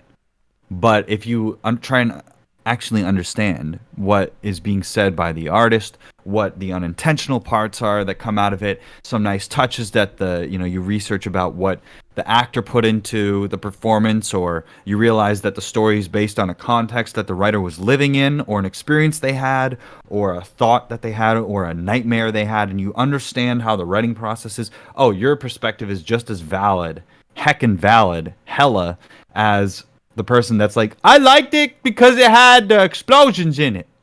I liked the movie. It's like, wow, that's great, Greg. And you, the person that spent all your time trying to understand this movie, that spent, hours and hours reading and learning about it, fuck you. It's the same as this guy over here. Greg's opinion's heckin' valid. I would say both are fine as a form of appreciation. And that's why we always say to people, if you like these bad films, we don't care. Enjoy them for what they're worth. Enjoy them because you think they're great. Again, your enjoyment is yours and yours alone. I think that's what he's trying to get at here. It's us who are saying, well, slow down. Don't say something is good just because you like it. Okay? We can say that about anything on the first time we experience it. It's like digesting things. Like, oh wow, those 3 slices of cake I had were delicious, and the next morning I have to go to the bathroom, and my stomach's not going to like me. Oh, wait a second, that was a bad idea. I shouldn't have 3 servings of dessert at mealtime. There's reasons why. So it's more than just the shock. It's more than just the initial flavors, the experience. You have to say, wait a second, use your brain. Use your brain to understand things, and that's where meaning comes from. And that's why we go back to films which are excellent, because there's nuance, because there is meaning, and it's more believable than other movies, and we can lose ourselves in these works, even if the meaning is just spending time with a pretty lady and you believe in that romance with Casablanca and all the other problems in that movie that the people had to go through. So there's reasons why they're classics. So, as opposed to, supernatural or science fiction flick is awesome because everyone else likes it and I'm watching it and it's popular. Tell me why. Please tell me your meaning behind these ideas, please. Anywho, that was not too hard to go through. I appreciated the video. I think Savage Books is pretty good as a YouTuber. and he doesn't do long-ass videos that are completely off the wall. So that was a nice change of pace. And I don't know who recommended that. I think it was BB. I'm not sure if that was you or not. But a long time ago, I think I did. Oh yeah. Do you want to run through that other video? Which was the other one? An hour and a half. Oh, you want to do another one? It's not a tumor. It's a tumor video. The tumor theory. Oh, you want to do that one? Wow. Yeah, why not?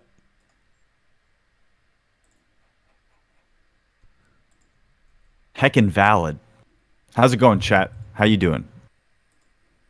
How's best chat today? Kind of. Did you have a good lunch? Lot Did you smoke a good cigar? Did you kick some ass? Did you beat up the Hydra today? Captain America? Did you watch some good hentai? Okay, so we're doing the tumor theory of The Last of Us. This guy, what the hell is his name? Luke Stevens. He is obviously a huge fanboy. Idiot? Well, yes, fanboys by virtue are idiots, but I'm saying he is just super into The Last of Us. So he created his own. I don't know if he created this idea, but this is what he's giving us of why Ellie is behaving the way she's behaving. It's called the tumor theory of The Last of Us. Oh, we got a super chat. Sorry about that. Alex, not everyone is like Type Moon's Nasuverse, where all their series, like Fate, Share Universe, or Multiverse, you don't need to have it. Yeah, that's true. Why they did that, I'm not sure. It's like the church is like this weird cult of magical assassins and some stuff, and there's vampires and magicians running around, and men or women or whatever. Anyway. The Last of Us 2. You sure? Yes. I say that in the nicest possible way, but it's hard to overlook the fact that she is a revenge-driven, megalomaniacal troglodyte throughout the majority of the story. This is a marked shift from her behavior in the original game, where she was more of a shy and quirky teenager. Don't get me wrong, it makes sense that her behavior in this game years and years later would be different. A lot changes throughout one. I don't think Ellie was ever a megalomaniac, just so you know. She's just shy and quiet. When we first meet her in The Last of Us, she tried to stab Joel with a pocket knife. Sorry, switchblade. Yeah, I don't think she's ever been has delusions of grandeur. All she wants is to kill Abby and all her friends. All right, that's it. Years. However, Ellie's murderous rampage through Seattle is not explained purely by the ever-changing hormonal soup that is a teen's brain. Yeah, that's right. We see her dad get killed, and then she goes on a plot for revenge. That's pretty clear. But rather, it seems as though there's something else going on. But what? Well, you may think that I'm referring to a significant event that happens early in the game, and you would be partially correct. In fact, it's an event that I'm going to have to discuss for this video to make any sense at all, so consider this to be your spoiler warning if by some chance you haven't heard what happens in the first few hours of this game. You know what? Screw it. I'm gonna spoil the entire game. You're welcome. Okay, everyone on the same page? Great. Joel's death is, unsurprisingly, a motivating factor for Ellie. Everything she does in this game seems to be driven almost entirely by this event. I don't blame her. If I saw my guardian's head turned into blood octopus, I'd be upset too. She feels betrayed, abandoned, and hopeless all at the same time. Betrayed by who? If your mom or dad gets their head caved in, why would you be betrayed by them? I'm not following this line of reasoning. Anyways, she feels exactly the same way that Joel felt after Sarah died in the intro to the first game. The difference is, we didn't get to see how Joel survived in this post-apocalyptic world after Sarah's death and how he dealt with that grief. We found out... A little different, but still the death of a loved one. Okay, I'll give him that. in the original game that he did a lot of things he wasn't proud of, and even in this game those things are referenced by those who knew him. So, at the outset it seems as though this thematic decision on the part of Naughty Dog and their writers was perfectly reasonable. After all, a common narrative tactic is to put two characters who are inextricably tied in similar situations and see how they react independent of each other when exposed to the same stimuli. It's why Romeo and Juliet's climactic scene wherein they're both faced with the loss of the other is so captivating. It's why John Proctor in The Crucible is so noble in his decision at the end of the play, and why Chris Farley was a better ninja than anyone else in that movie. In that sense, The Last of Us Part 2 sent Ellie on the same character arc as the one that Joel traveled down over the course of the first game. The difference is that Ellie goes on this journey entirely in front of the player, whereas Joel went through the toughest times off screen in the 20 years between the prologue of the original game and when the game actually starts. The point is, Ellie's behavior seems mostly justified and explained by way of Joel's death. However, one can't help but notice that Ellie seemed to be going down a fairly self-destructive path prior to the key events witnessed in The Last of Us Part 2. We find out through discussions with other characters that Ellie has been pushing those around her in recent weeks and months. She had a girlfriend before Dina named Kat, who actually was the one that designed and gave Ellie the tattoo she has on her arm. These are all very minor points. I don't know why they're almost anecdotal. I mean, these are not focuses of the narrative whatsoever. If you want to be more focused on drama, you would look at the first game where she did make that change, where she killed, I can't remember his name was Jane or David, or I don't know, the guy who was like a cannibal, and he was about to rape, or David. Was it David? Okay, yeah, I don't remember that game too much, but like that's where we see her. She's hacking away at him to make sure he's dead, and Joel has to go in and slow her down because she's freaking out. Like that was a very big scene for her, where she changes throughout the story. She's much more reclusive. Which covers the chemical burn that she put on her bite mark after the Left Behind DLC of the original game. Kind of a side point, but I thought it was a cool detail. But that relationship with Kat fell apart apparently because of Ellie's frustrations with Kat and her behavior. Several other characters reference. God, is this a youth novel? Is this like a fucking romance story for lesbians or something? Because I'm finding it really hard to pay attention to this boring shit that's supposed to be about a zombie apocalypse. Yeah, how does that work in with a zombie? It's like I have bigger things to concern myself over right now. Oh my God! Did you hear that? Like Annabelle, it was like flirting with Lucy, and then oh my God, like it didn't work. Wasn't there a scene in Last of Us where it kind of takes the piss out of? Is this what girls are really focused on in their life? Boys and dances and what colored shoes to wear. Because to her, it seems really insignificant compared to the problems that they have in those days with the zombies.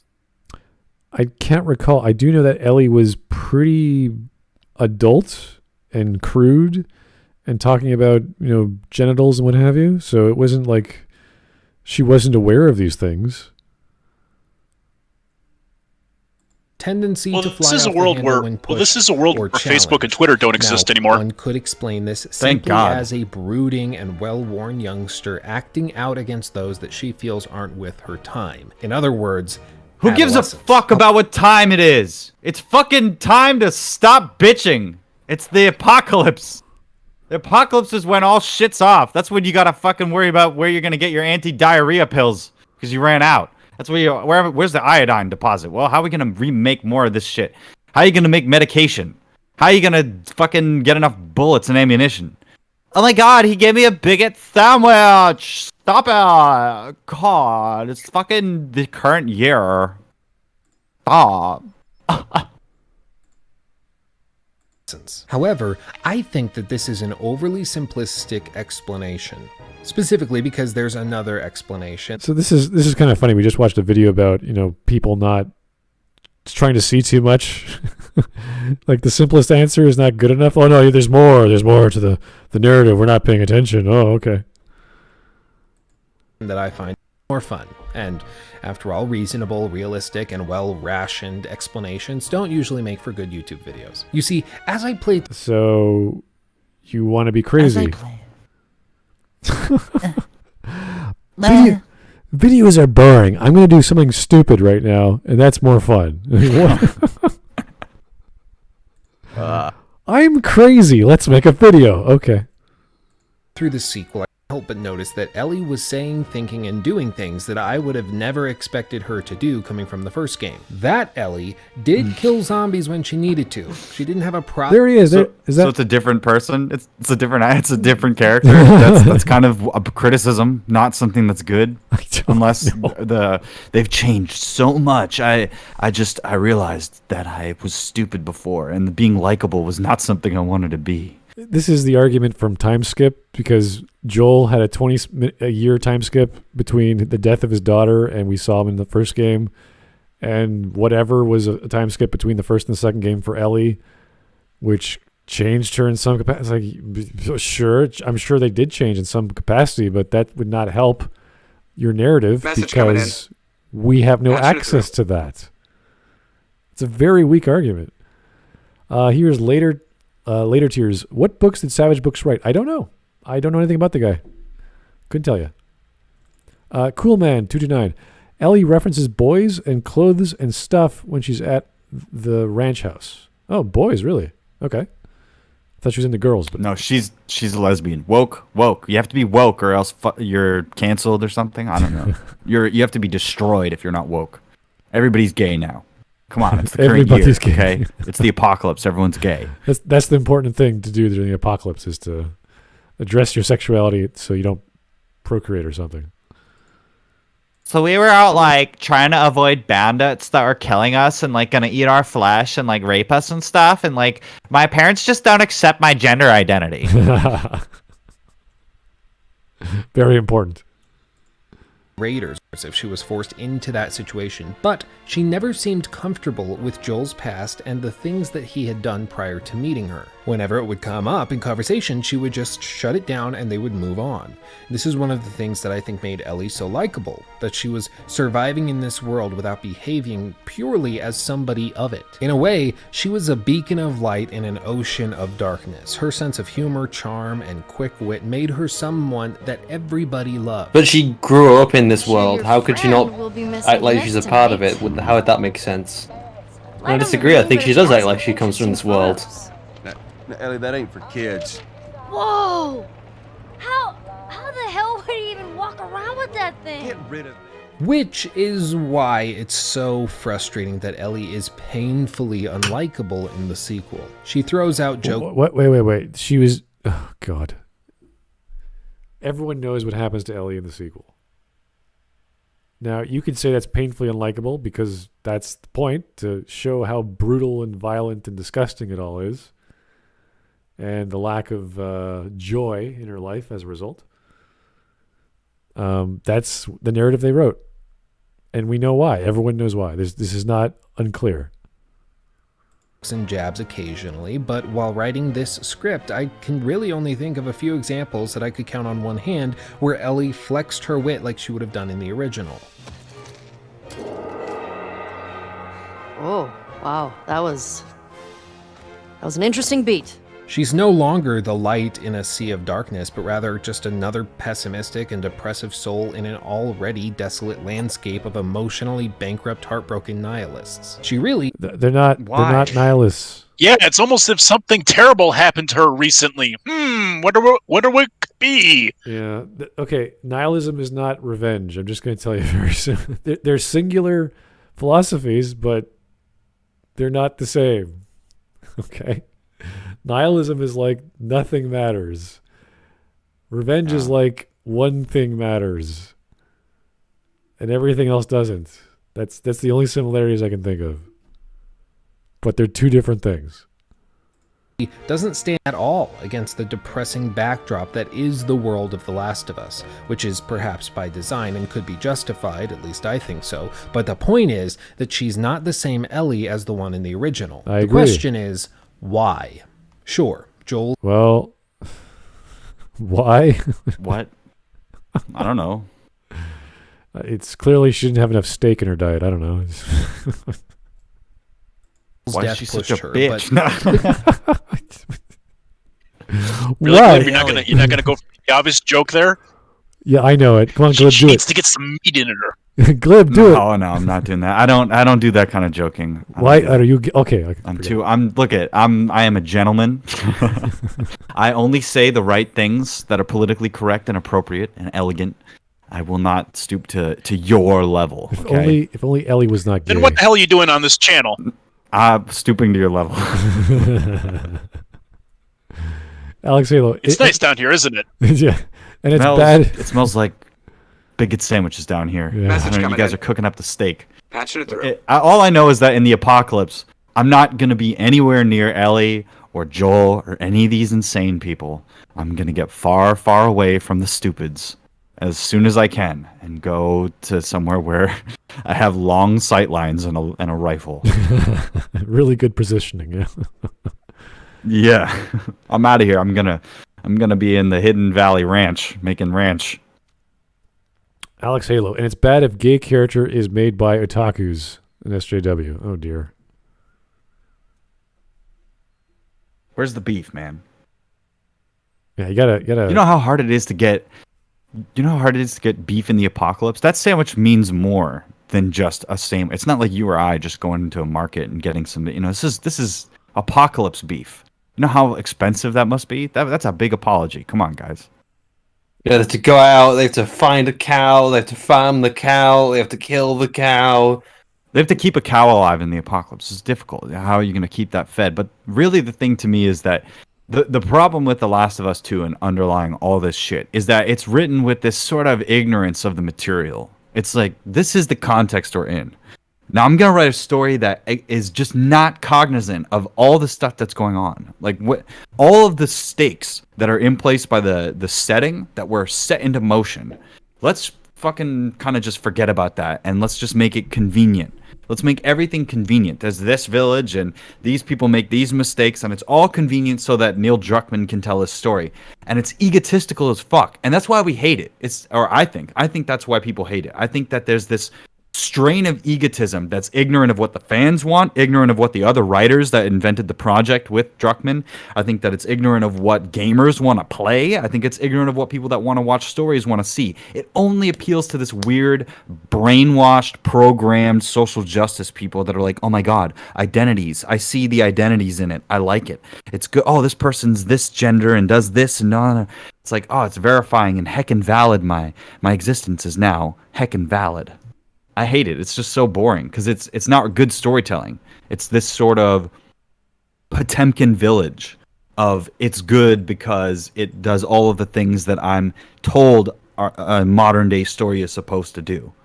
It's like a propaganda piece, and it's always it's giving you the most unsatisfactory outcomes that you could possibly have. That's another thing right now with Subversion. There's so many games where you get to the end of it, and even if you want to win, you still lose. Even if you do the right thing, you still lose. And it's like the game itself is trying to tell you that it's all worthless. I've got that in Black Ops Cold War. I got that in Far Cry 5. I got that in The Last of Us 2. I got that in what was the other one? Message coming in.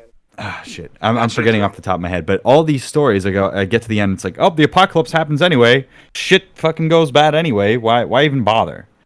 It's like, what happened to stories that were following the logic, that took into consideration everything that was going on, and actually cared about the fans? What happened to that? Why are we beating around the bush with tumor theory? It's not a tumor. We haven't even heard what tumor theory is. He's still getting into it. It's like been 5 minutes or 6 minutes. We're like, what? He thinks there's something wrong with Ellie. And it's not Joel? Okay. Sure. Here's a Maybe Ellie has a tumor and that explains her bipolar rage. That's I'm not against the idea of saying you have a brain condition and therefore your personality changes. I could get behind that. There's plenty of evidence showing that irregularities in behavior can be caused by brain tumors. Sure. Guess what? The story doesn't talk about that. The story never references it. It's never made an issue of conflict. It's never meant a plot point. It's never meant to be something to discover. It's just a reference to her x-rays, I think, and that's about it. Because that's not what this story is about. Here's 2Tim505, a super chat that's, I don't know what's happening, but okay. I got a PC for the first time. Bravo. Always congratulate people on buying their or getting their first PC, whatever that may be. You learn a little bit more about technology. It's always cool. And the game I got is Among Us and Black Mesa. Oh. Mesa. Mesa? Did I pronounce that? Okay. Don't be fucking hunt down the Freeman. Say Mesa. Mesa? All right. Playing on keyboard and mouse. Live from Black Mesa. Oh, yeah? That was the voice actors who didn't know their lines?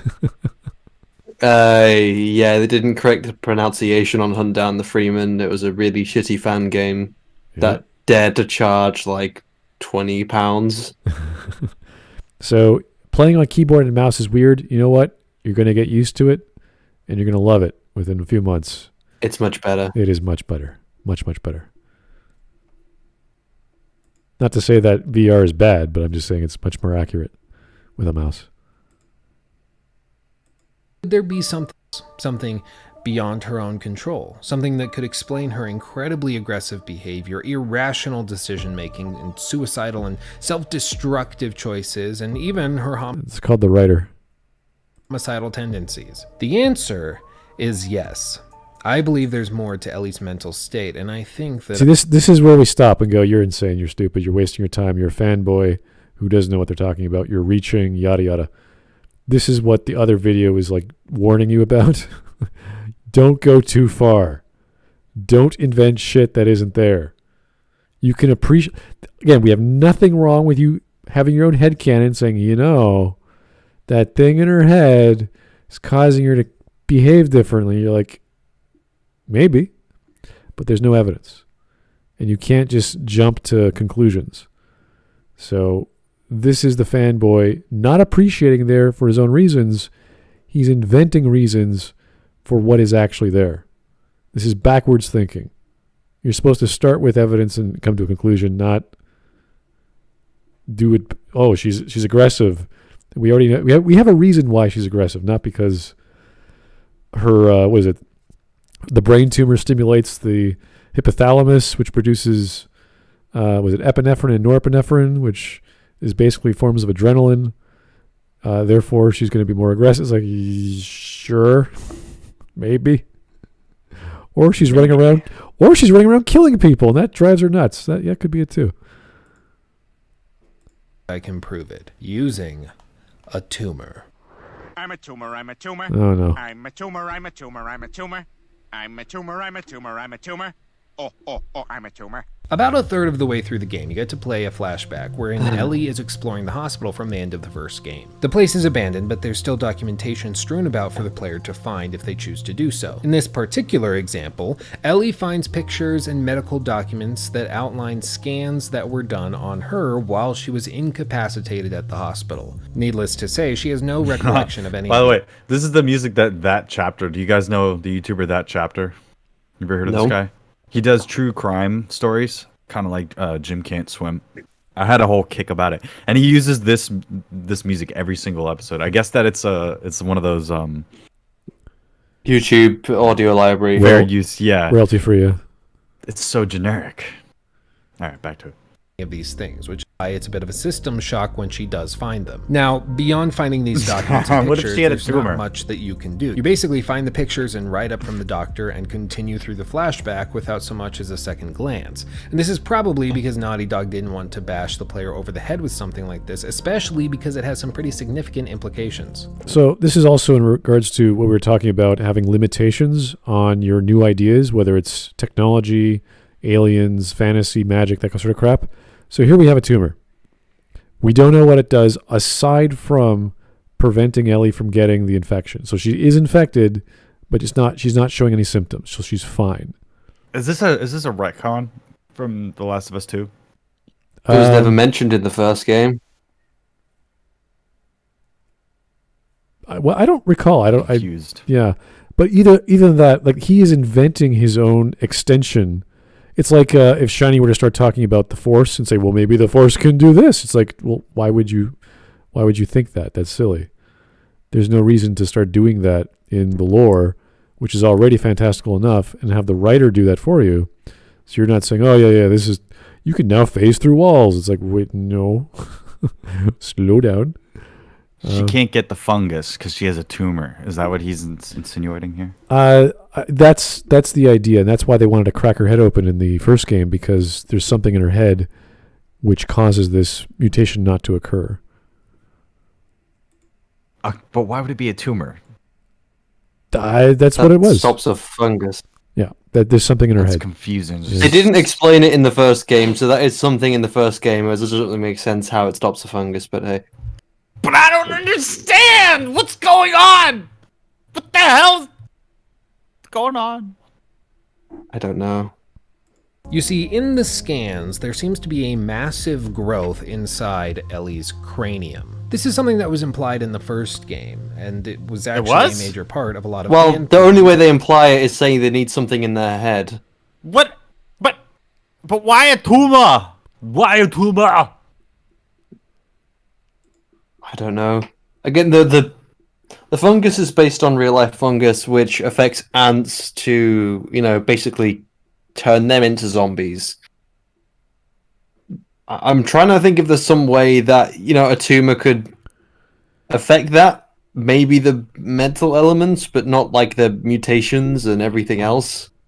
We gave your fungus cancer. Ha ha ha ha! And it worked. I don't know. It's. I'm trying to think of how that works, but I'm coming up with blanks right now. I'm not sure. Shiny, why a tumor? Shiny. I don't know. No, Shiny. Tell me the tumor. And this is all. Maybe it's not a tumor. This is all on the hopes that they'll discover something within the brain that will give them more insight. Like, they don't even know what they're going to find.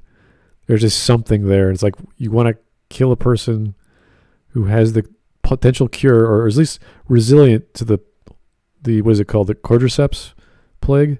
Yeah. And potentially develop an antidote. They don't even know if they can do that, or what they can actually do with their findings. This is all just shots in the dark. Yeah, and it's implied in the first game that they found other people that had similar conditions, and they did operate on those people, and those people died as well. Really? Oh God, that's horrible. They died when they dug into their heads. Yeah. Joel, get to the chopper, Joel, now! They're going. Including the sequel. In the first trailer we saw years and years ago, Ellie is seen with shaking hands after what appears to be a violent outbreak. For many of us, it seemed obvious that Ellie might be feeling the effects of the fungus in her system. This is the trailer, right? Yeah, I think this is the trailer. But in a much more delayed way. In other words, perhaps she's not really immune, but rather resistant. Or she's, what's the term? Shaking with rage. She's stressed. Whenever your hands are shaky, seems to imply some sort of psychological. It's the tumor. The tumor's causing this. Neurological spasms. The tumor taught her how to play guitar and caused it to spasm and caused her to go on a violent rampage. Can you imagine that if you have spasms because of something in your brain? I think other problems would be happening with your body aside from a minor spasm in your wrists and arms. I understand that medically these terms are specifically and specially defined, but in this case, I'm referring to... Okay, so they have an actual definition, which I didn't research, but this is what I think anyway. That's great, thanks. Excellent. To of the words. If Ellie was immune to the infection, I would expect there to be no growth or attachment whatsoever. The fact that it does attach to her brain and nervous... You know what they should have done? They should have made... This would have been great. They should have... Can't believe I'm saying this. They should have made it that because she's a lesbian, she's immune. So, like, it's just The Last of Us are just all lesbians and gays and people that can't procreate. Because the disease killed all the straight people that could procreate. Because it's like a bioweapon. There you go. I'm sure there's a fan fiction out there somewhere. I'm sure there's a fan fiction out there like that somewhere. It would make so much sense. It makes everybody sterile or something and, like, affects people's sexuality. It'd be perfect. Or, like, you're immune to it because you have the big gay. You're no longer attracted to the opposite sex for some reason, I guess. They put something in the fungus that makes the humans gay. Say, Fred is looking pretty good. Oh.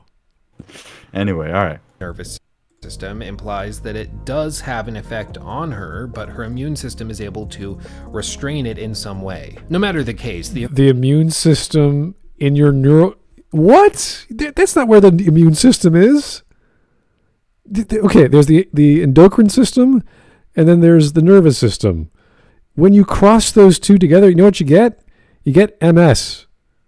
You break down the myelin sheath of the neurons or the ganglia that are surrounding your body. Yeah, you could get shakes, and then you would be paralyzed if it was that intense.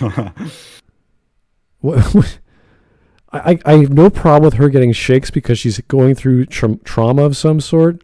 That's what I thought. Shell shock or something that, she got punched and hit and maybe a bit of a slight concussion, and she's like getting up and winded, and she's like, oh. Because usually when you're physically exerting yourself, your muscles start spasming if you overexert them too much. That happens a lot if you work out too much, you lift too many weights in a certain time period. Fine. Like you punch your fist into something, you could like wreck your nerves for a bit. I can see that happening. But a magical disease that eats away at your arms and the nerves it's like, no. So let's say that it's a cancer, like a tumor, right? And the tumor affects some sort of motor skills. I'm sure that that's a thing. Yes. I'm pretty positive that I've seen that before. But he was. What this means is that there were papers in the hospital, and that there were the retcon or whatever's going on in this theory is that she had a tumor. They wanted the tissue so that they could make a vaccine with the tumor tissue or something. How'd you make a vaccine with a tumor? Dude, I don't write this shit. So, but the idea here is that Joel is such an idiot that he just ran into the hospital, started shooting everybody, and said, "Don't cure the person of cancer. Don't take the cancer out of her head. Stop. I want Ellie to have cancer." Yeah, but the original theory was that Joel, you're such Oh, Glib. He ran into the hospital shooting people. It's not a tumor. Everyone gets brain cancer. Everyone, they just become immune to viruses. Well, he originally started this idea based off the tumors causing personality changes. And I was thinking, okay, so it has to affect the hypothalamus, was it hypothalamus? Or the hypothalamus and the amygdala. Those are the two involved with secretions of hormones for adrenaline, or norepinephrine and epinephrine. That would cause contractions of the heart and other organs, and norepinephrine would just do beta receptors. So that was alpha receptors. That would be arteries. So that would cause blood to get pumping through your body really quickly. It wouldn't affect your synapses and your ganglia. So the tumor could affect other areas of the brain, sure. But then we're talking about the autonomic nervous system and not the peripheral nervous system. So I don't know where he's going with this. I'm still this is a guy who doesn't know what he's talking about. Like, okay, can you please give us some neurological terms I can reference, please? Like, nope. Your hands are shaking. It's the tumor. It's like, no. Effect and outcome the same, and that is that Ellie has a large growth on her brain at the end of the first game, which is only going to grow more severe and serious as time goes by, at least according to these documents and scans. Sure, there are cases where tumors can go into remission without any— How does he know this? How does he know it's growing? Is there a reference in the story where it was growing? I mean, she's growing as a person, so I guess the rest of her would grow as well, but that doesn't mean the thing in her brain is doing anything. Any sort of stimuli, but there's no evidence that that's what's occurring here. All we're told by Naughty Dog is that there's a growth on Ellie's brain, which for simplicity's sake I will be referring to purely as a tumor. Now, because I actually did a good amount of reading on the effect that tumors and growths can have on personality. Yeah. I'm sure you actually read and understood these papers, and you didn't have any neurological terms to throw at us and reference. And tell us, oh, this is what ganglia is. This is what a C delta fiber is. This is what an A delta. Like nothing. I haven't heard one neurological term. she's a benign tumor in her head that helps her and never has any negative consequences except later, like 20 years later, has motor skill problems. That's not what disease is that? What science is that? Like, come on. Like imagine going to a university level biology class and say, I read through all this textbook and I still don't know if this is possible. Like, could you tell us what you found? What'd you find? Could you use some words you've never heard of before and define them for us and use them in a sentence maybe? Like, it's just like, dude, like, what are you doing? Look at this PDF file I opened and scanned for you. It's like, yeah, thanks. It turns out that There's actually these a numbers stunning add up. amount of research that's been done on this topic, and you can find it online for free if you know where to look. For instance, this paper, which I'll have linked below by Ashley Lupton, Charles Golden, and others, states the following from the abstract. Quote, some research primarily... Yeah, he just read the abstract. That's great. Well, this is the funny part, is that like he's he's citing this paper that there's been... So, traumatic brain injury can cause there to be emotional and behavioral changes. One of those things is anger. A lot of brain disease and degenerative conditions with the brain can cause confusion, which leads to anger. That is anger leads to hate. It's listen here, buddy. It's mentioned in Alzheimer's, dementia, CBT, and also if you have a tumor that's pressing on a certain part of your brain. So that's what he's mentioning. But the problem is that these are usually progressive conditions. So the idea that she has this benign tumor that never grows and stays the same size and it just helps her be immune is stretching it super far. You know what I mean? That's like we're in Hideo Kojima territory. So what you're saying is it's a tumor that helps her and it doesn't grow any size. And then he says, so it's a Mary Sue tumor. Exactly. I knew you were going to say that. Perfect. Well, compare this to Logan, where his mutant powers are weakening, and apparently that impenetrable steel metal in his body is leaching into his blood and killing him. So that's like as he progresses through life, he's getting older. He can't cope with the poison in his blood, and he's not as strong. He's slowing down, etc., etc. That's a natural progression. It makes some sense. It's not completely explained, but we need to at least appreciate what's going on. That's what we're given. That's why Logan is the way he is. He's not because his mutant powers are changing or Charles changed his brain chemistry. No, just poison from his adamantium. That's it. It's like, okay, fine, whatever.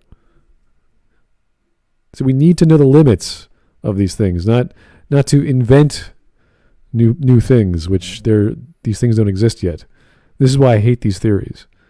If there was enough evidence to support this, but he's now, what if the tumor, which we don't know what it does, did this? You're like, maybe, yeah, but you can't base your entire theory off that. Study suggested that brain tumors in the frontal lobe, limbic system, and cerebellum are most associated with personality changes related to aggression.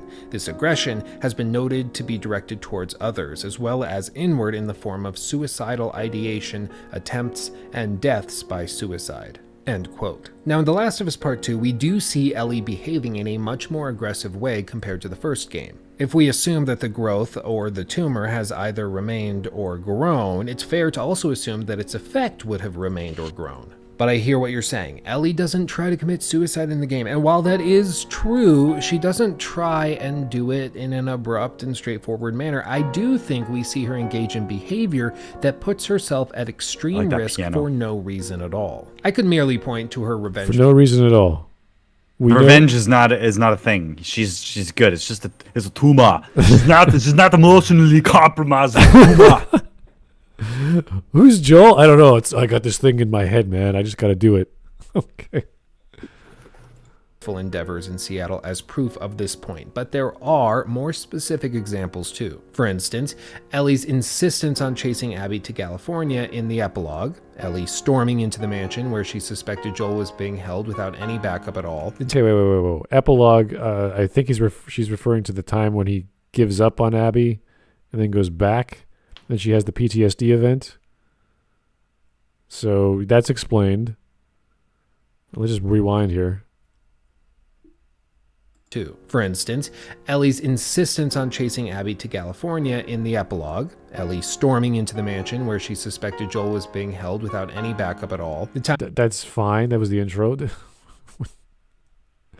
I'm in a flashback still after the events of the first game where she climbs and jumps off the head of a dinosaur. That doesn't mean she's suicidal. Where? Oh, jeez. In a or one of the more jolting examples from the main story of The Last of Us Part 2, where she separates from Jesse to push on through hordes of WLF, Seraphites, and infected by herself, when she could have just gone with Jesse to save Tommy. Now, I know you're... Because she wanted to go after Abby, and then she convinced Jesse to come with her. Because she has a plot. She has a reason for everything she's doing. And I sense a plot to destroy the Jedi. She gets pissed off that Jesse doesn't want to come with her. And then Jesse eventually, okay, fine, I'll go with you. Probably thinking that I'm... Notice how we're almost at the end of the video. Yeah. I was gonna say, notice how we're almost at the end of the video, and all he's really said is she has a tumor in her brain. That's it. That's the reason. She has a tumor. She's going to California to go after Abby. That's it. Cherry examples to prove my arbitrary point. So, what's the conclusion? Ellie's behavior seems bizarre. What's the purpose of all this? I want to make a video. Are we at the 10-minute mark? Advertising on. Yeah, that's pretty much it. Like and subscribe. Smash that like button and OnlyFans my Patreon.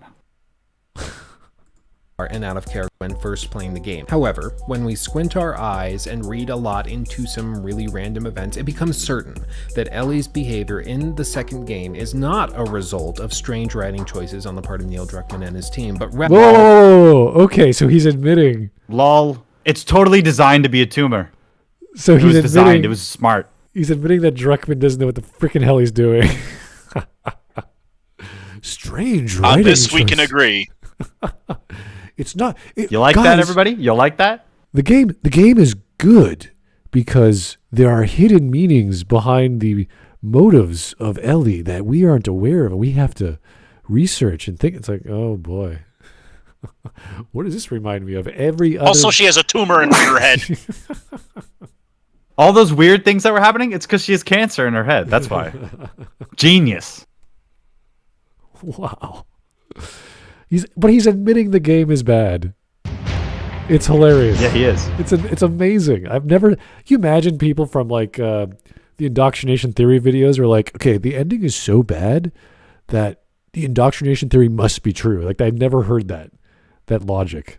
I remember Angry Joe. Angry Joe said that they could. It's so bad they couldn't possibly fuck up this much because it has to be indoctrination theory. Do you think the team at BioWare who gave us KOTOR, Mass Effect 1, Mass Effect 2, that they would ever fuck up? It has to be done on purpose.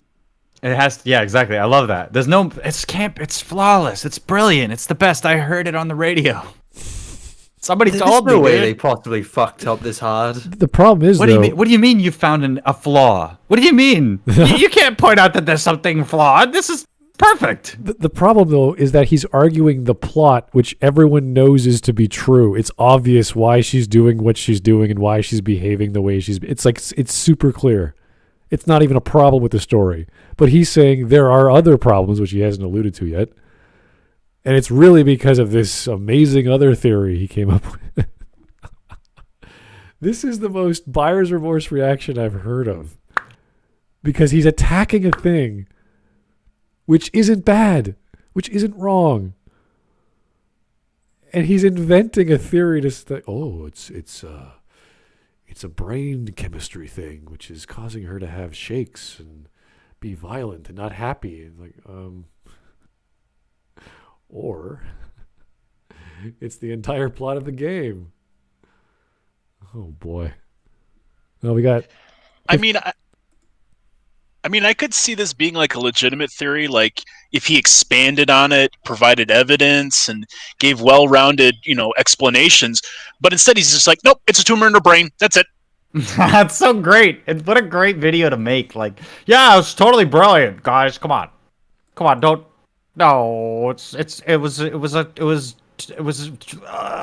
a tumor.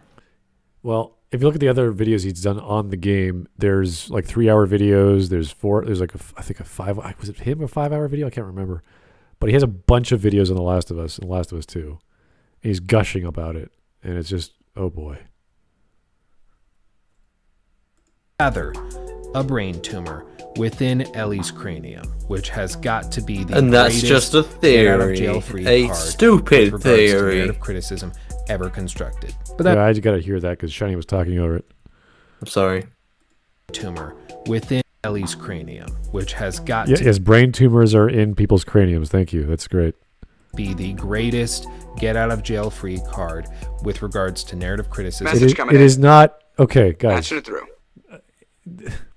In writing, you should Just never... imagine being like in the ideas room and be like, how are we going to write our way out of this one? I got it. Brain tumor. Yeah, I know. It's we painted ourselves into a corner. What do we do? Oh, we need to get out of jail option. What do we do? It's just magic. No, we can't do magic. Science fiction. It's like no, it's not a science fiction story. Dream sequences. It turns out the 3 endings in Mass Effect 3 were the cause of Shepard Brain tumor. Yeah, that'd be great. having a brain tumor. Oh, they've done the dream sequence a few times with Abby, so they can't redo that. They got to fall back on brain tumors. Okay. Maybe Last of Us. It's not a tumor. It's not a tumor. It's not. Stop it. Last of Us 2 was all a delirious episode brought about by the tumor in Ellie's brain. Let's just say it was a tumor in Neil Druckmann's brain. How's that? I think that's a better example. Oh, got him! I thought he was the tumor. Oh, double down! 6-7 seconds left. Oh. Ever constructed. But that's all from me. Subscribe right now and watch There it is. Subscribe. another video. Subscribe, my nibble. Oh my God. Jeez. Yeah. Yeah. Subscribe or else die. Wow. Subscribe or get a tumor. Oh, shit. So those were the 2 most ranked votes by you guys. We're going to refresh the voting again tonight. Thank you, y'all. Thanks Best for voting. chat. Thanks for the options. It clarifies. You brighten my day up and darken my nights. Oh God, sons of bitches. I don't know if that's a good thing, but okay. I can't see sometimes. It's so bright. I got to put my sunglasses on when I'm looking at chat. Oh dear. Well, we're still waiting on the tally for the prelims for the movie night movies we're gonna be watching. I'll be checking them out tomorrow morning and doing the final vote on the community tab.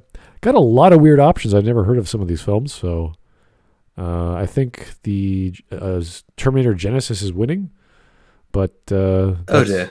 Yeah, I mean that's a pretty obvious idea since we just finished watching the Terminator. It's a very good way of appreciating a series. Watch the films back to back. So what a jump in quality from the first to was it the fourth? Is Genesis the 4th or the 5th? I can't remember. It's one of them. That's what I can say. After 2, everything just was a big haze. Can't recall. I don't think I've watched. Well, there's almost comedic explosion 1. Then it goes on to, I guess, post-war. So, it's 3, 4. Danny Targaryen is one of the them? 5th. Yeah. What's her name from? Yeah, it's the 5th movie, Oh, okay. and then what's the one that comes after Genesis? Which is the 6th movie? Dark Fate. Dark Fate. That's it. That was the latest one. Okay. Call that a movie? I haven't seen it, so no, I don't know. Oi. I'll show you a Terminator movie. They made Terminator 6 2: Rise of the Machines. 6 films. I had no idea. Jeez, that's a lot. What happened? Terminator 3: Rise of the Machines. Terminator 4: Rise of the Machines. Just keep making Terminator over and over again because it's fucking timeless, right? You can't wear out your welcome, right? Just keep making new. I love how Terminators. someone decided to make digital a Terminator 3 and said, "Let's do everything again, but more explosion, more tits." Like everything again, but just more of it. More nonsensical explosion. Things just explode for no fucking reason. Get that fucking Austrian in here. Get him to say the lines. Say the line, Arnold. Say, I'll be back, you stupid. Barely touches the car, and all of a sudden it just explodes. Yeah, Arnie comes in, he's like, Emmett Cohagen, give these people air. No, Arnie, wrong movie. That's the wrong movie, Arnie. You say, I will be back, but you say it like I'll. God, I want to make $1 million on this movie. My career depends on getting a brand name. I'm the director of this shitty movie. I know it's going to be shit. It's got fucking terrible female cast. Tilk from Stargate just walks in. Is like, I don't understand why everything must inevitably explode. Oh boy, was that the film they were watching? Oh, it's the 200 episode where they take the piss out of the action script. Oh, okay. Oh, yeah. There's the guy that wants to make the Wormhole Extreme film or TV show. It's their in-universe parody. And they're forced to listen to the scripts while they're waiting for it to go through the Stargate. I don't think they need to remake. They also take the piss out of Star Trek, too, in that episode. Well, yeah, they take the piss out of how they're almost going into the Star Trek area when they start having the ships, like the Prometheus and the Daedalus and the Odyssey. Well, I don't think they need to remake even the first or second film. They could, but there's really no. I think the second film holds up very well, and what the stuff we saw in the first film, I mean, that was great for what its time. Like even the prosthetics, I thought that was cool. Like you know where it's coming from. I really like seeing films like that where it's like 30 years old, even in the 70s, all those action flicks. It's like, all right, yeah, that's all cardboard and plywood, but it's like it looks cool. I like that they went through that much effort to make an explosion or a breaking scene look good. So, anyway, yeah, we're gonna be watching some bad films pretty soon. Hopefully before Christmas, so we can actually watch good films on Christmas. That'd be nice. You gotta watch Die Hard. Yeah, is that the thing? Always the first Die Hard? Yeah. Okay. Well, I don't know. I mean, that's the best Christmas movie. We could watch that. We could watch Groundhog Day. Oh yeah. The best Christmas movie is Eyes Wide Shut by Stanley Kubrick. Oh dear. Real wholesome. We also got to check out that Lego Star Wars special too. No, I refuse it's to the do Christmas spirit, Glib. I'll walk the bloody plank before I It do that. can't be worse than Lower Decks. Everything is worse. Everything is bad now, Shiny. You can't. We have to go But back Glib, to the future. it's Lego. It's Christmas. I do not want to be funny. reminded about Lego. I worked at Lego. I don't want to be reminded of Lego. Let go of my ego. All right. Thanks, everyone. Good evening. Thanks for tuning in. All the super chats, all the commentary. As always, my panel on this podcast. You guys are great. One more thing. Remember the Lego, in the Lego story, it's a time travel story about Rey going back in time, doing all this bullshit. That was one of the things that people thought that the Rise of Skywalker was going to be. So all those people predicting that they were going to retcon the past, that's going to happen in the Lego movie. So I'm not looking forward to that. But at least it's not canon. There you go. They might as well be. Why we're gonna make fun of it. All right. You're going to laugh at how terrible it is because it's not canon. That's all it took. That's all it took, Glib, to get you to change your mind. Oh, I'm not going to be there. You guys can. Oh, come on, Glib. This is I'm like going to be watching Don't be a hentai. Grinch. Me and Alex Halo are going to be watching anime. Sorry. This is like when Dunn recommends a video and he doesn't show up half the time. See, I'll be free. Yeah. Yeah, exactly. Right. He never comes. I have an idea. Dunn, why don't you do a Brendan Sanderson video, huh, Dunn? There you go. God. Pay more attention. All right, gentlemen. It's been nice. We'll talk to you real soon.